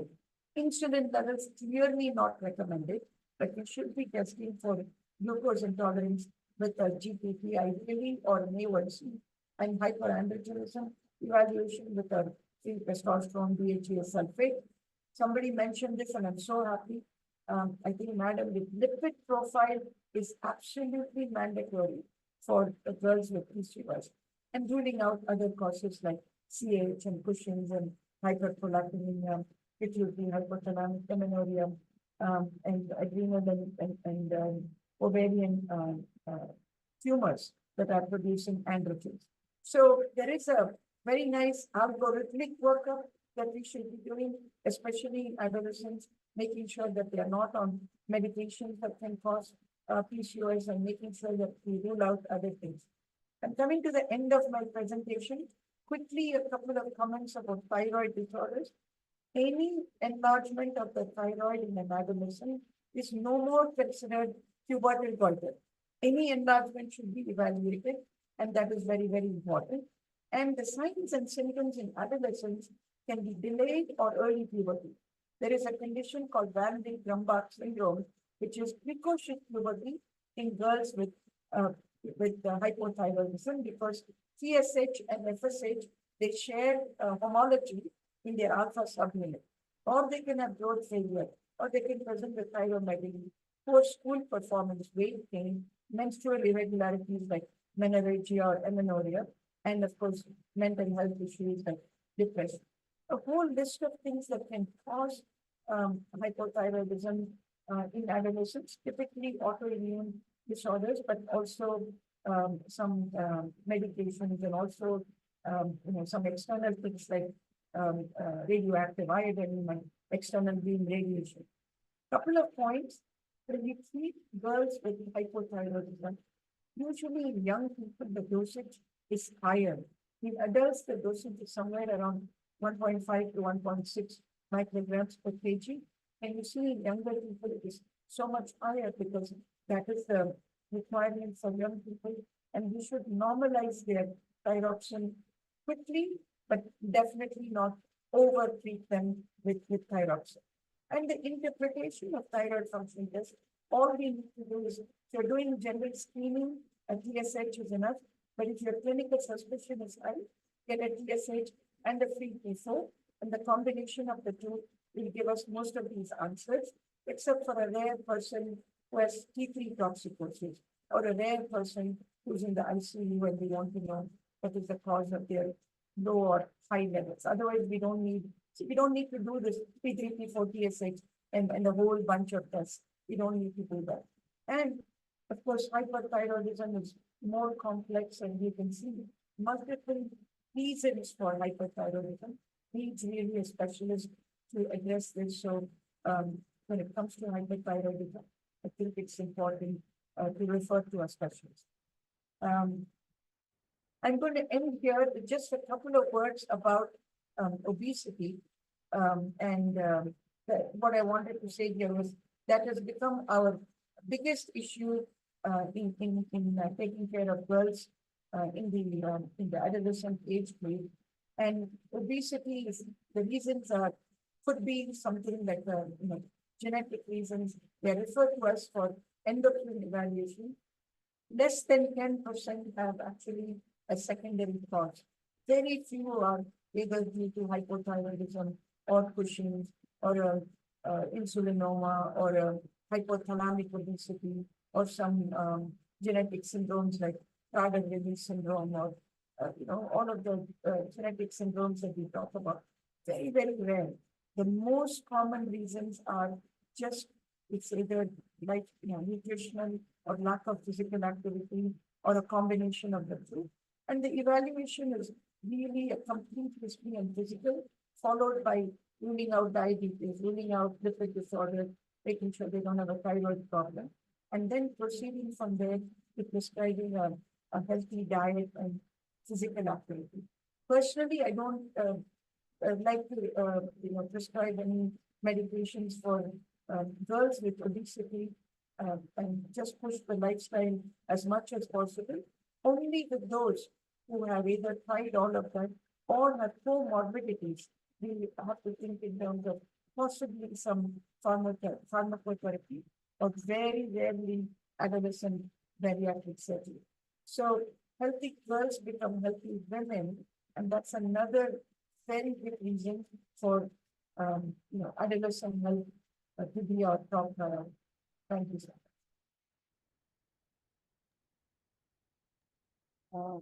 Thank you so much, ma'am. That was a very, very nice, elaborate, to finish it in such a short time. I think you did a great job. Thank you so much. And with that, we come to the end of the scientific session for today. If the chairpersons would like to make a quick comment, otherwise I'll hand over to Sampath ma'am for the post-test. I think there's no time for much of interaction, but only madam like Usha can make such a vast topic so crisp and precise. So difficult to but she touched every aspect of adolescent endocrinology, and she made it so clear also. Thank you so much, ma'am. And I think you should go on to the link, post this link. Already there are so many queries for that. Yes, Nilima, you can post that link. Post-test link will come, I think, in the chat box. Meanwhile, again, I would It's come. remind It's come all of already. you It's to come. join tomorrow at the same time. So we'll be having another very, very great scientific session. So tomorrow do join on time. That is at 4 o'clock. Yes, again, post-tested 20 questions, 10 minutes. All of you, please do it. If you answer all 3 days only, certificate will be given. Usha madam, good talk, madam. Thank you so much. Thank you.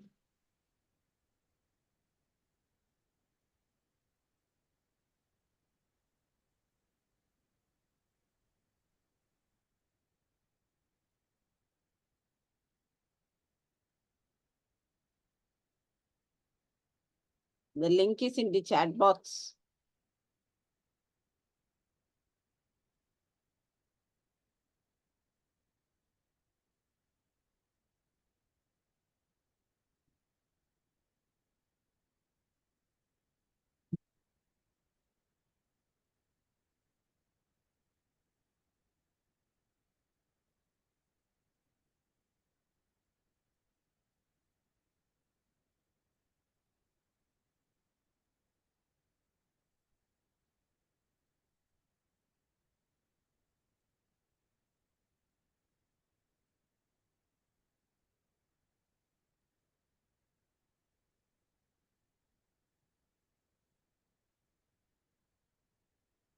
Nilima, yes, yes.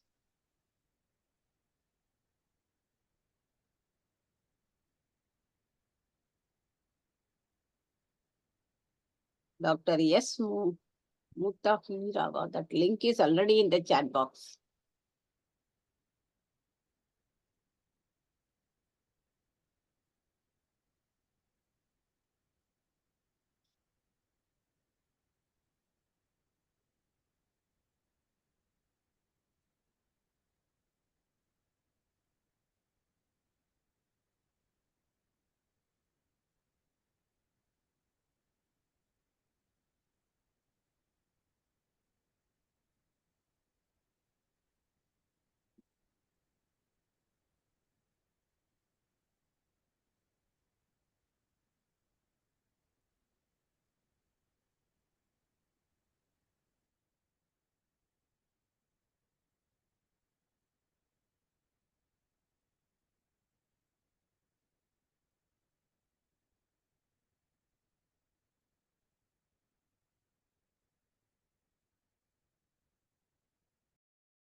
Last 5 minutes are remaining.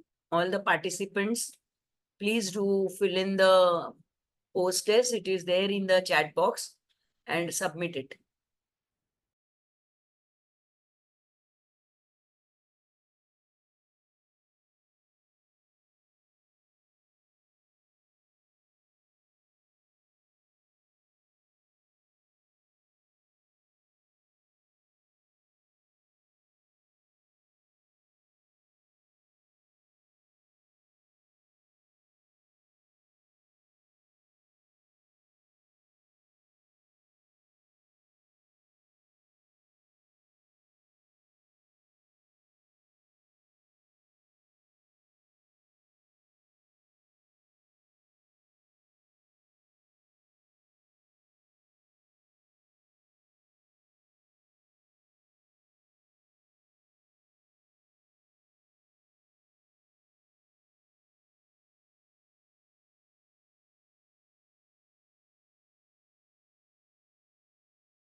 Nilima, post the post-test link once again. Dr. Meenal has asked 2 more minutes. Yes.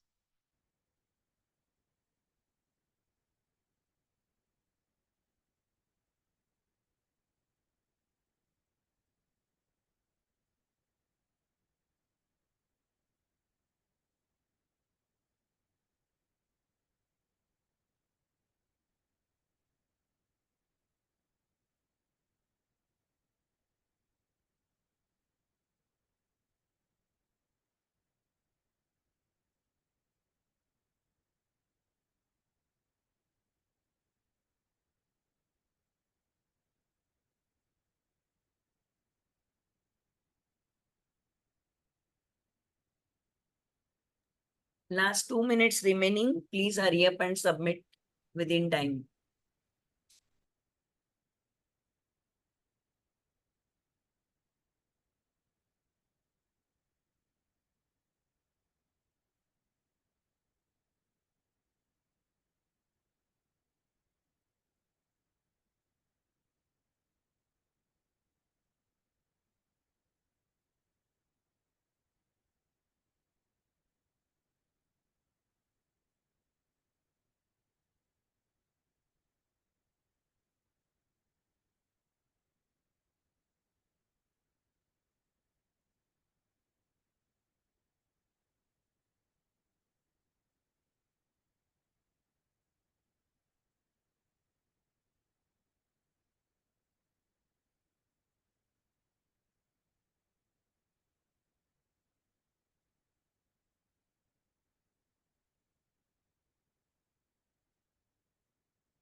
So with that, we come to the end of the post-test session.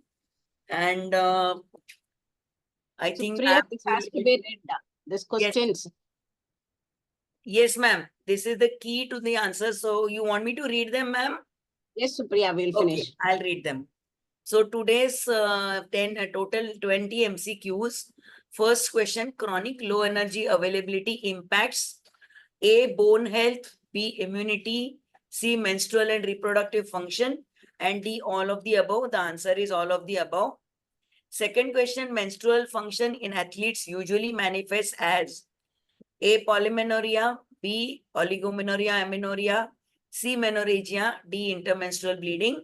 Correct answer is B, oligomenorrhea, amenorrhea. Substances which are banned by doping agency include all except A, erythropoietin, B, calcium, C, estrogen, D, anabolic steroids. Answer is B, calcium. Jayam ma'am's topic, the question was, palm coin classification includes A, polyp, B, leiomyoma, C, carcinoma cervix, D, all of the above. Answer is D, all of the above.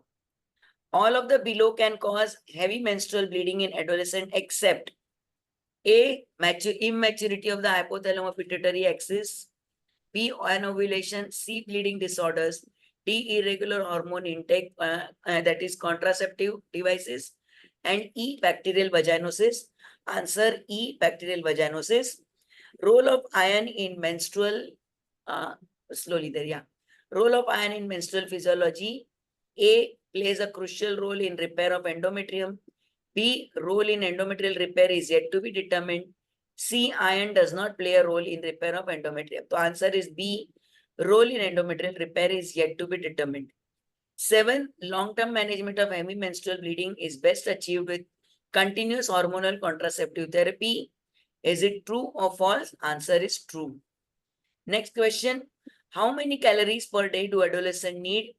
A, 1200 to 1800, B, 1000 to 1400, C, 1400 to 1600, D, 1600 to 2400.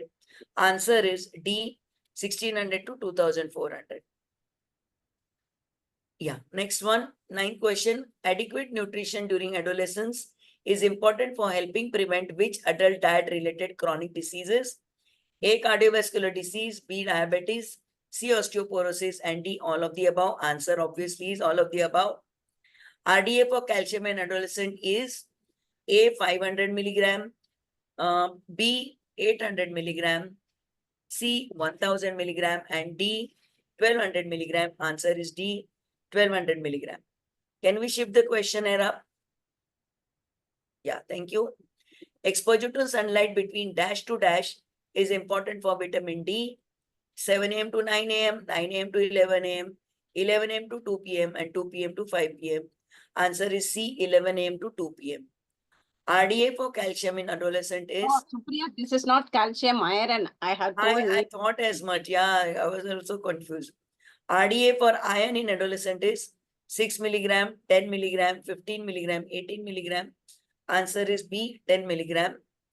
Next question, as per WHO adolescent, what is the definition? A, 10 to 18 years, B, 10 to 20 years, C, 9 to 19 years, and D, 10 to 16 years. So by WHO definition, it is 10 to 18 years. A. Population of adolescent is A, 20%, B, 30%, C, 32%, and D, 22%. Answer is D, 22%. Menstrual Hygiene Day is celebrated on A, May 28, B, July 1, C, May 21, D, March 8. Answer is A, March 28. Next question, can we just shift the paper? Yeah. PCOS is due to A, hyperinsulinism, B, hyperandrogenism, C, none, and D, both. Answer is D, both. All are anti-androgens except A, ulipristal, B, cyprotrone, C, finasteride, and D, spironolactone. Answer is A, ulipristal. The main treatment of adolescent PCOS is A, metformin, B, OC pills, C, androgens, anti-androgens, and D, lifestyle changes. Answer is D, lifestyle changes. 19th question. Adolescent PCOS is diagnosed by all except A. Menstrual irregularities. B. Obesity. C. Glucose intolerance. D. Dyslipidemia. E. Hirsutism and virilization. And F. Polycystic ovaries on ultrasound. Answer is F. Ultrasound, polycystic ovaries on ultrasound. 20. Measurement of insulin is necessary for diagnosis of insulin resistance in PCOM. Yes or no? Answer is no. I think that Supriya, only 1 minute. The 12th question answer is only 15 milligram. I don't know how it has changed to 40. 12th. Okay, ma'am. Okay. Okay, that is 15 is correct answer. Yeah. And adolescent is 10 to 19 years. This Correct, 18 10 to 19. Option Thank offered you. was 10 to 19. Yeah. Thank you, ma'am. And I think with that we come to the end. So I'll request Sampath ma'am to please propose a vote of thanks and we'll end the session. Yes, definitely. We had a wonderful talk. And I thank all the speakers and the chairpersons. The speakers being the Dr. Parag Binivale, Dr. Supriya Jaiswal, Dr. Sarita, Dr. Swarna Madam, Dr. Pradeep, Dr. Jayam Kannan, and Dr. Usha Sriram, and all the chairpersons. I don't have the list of chairpersons. Yeah. So we had a wonderful session with starting from nutrition to ending with adolescent endocrinology. I thank Dr. Jaideep Tang, Dr. Madhuri Madam, Dr. Parul, and Dr. Sarita, and entire ICOG team, and our MOC, Dr. Supriya, starting with the same enthusiastic from the starting to the end. Thank you, Supriya. See you again tomorrow. Sarita you, Madam, do you want to tell Yes, anything? I think it's been a wonderful session. I've been here listening. And thank you so much. And I think Dr. Sampath Kumari, Dr. Supriya, you've done a fantastic job. And now we look forward to tomorrow. Thank you so much. And really hats off to Sampath ma'am for bringing out this course in her wisdom. And I'm really hoping that we can continue this year after year. And it's a real pleasure to be associated with this. Thank you so much, ma'am. And Sarita for the opportunity. And I think with that, we can close the session. Tomorrow, 4 p.m., we meet again for yet another action-packed academic, feast. Thank you so much. Nilima, thank you. Thanks to Yes, Nilima. yes. Big thank you to Nilima. She has been working very hard. And, she's done a lot of background work. Made my All job the very simple. difficulties. Thank you. Thank See you you, tomorrow. ma'am. Thank you. Bye-bye.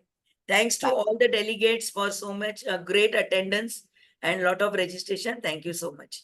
Thank you, ma'am. Bye-bye.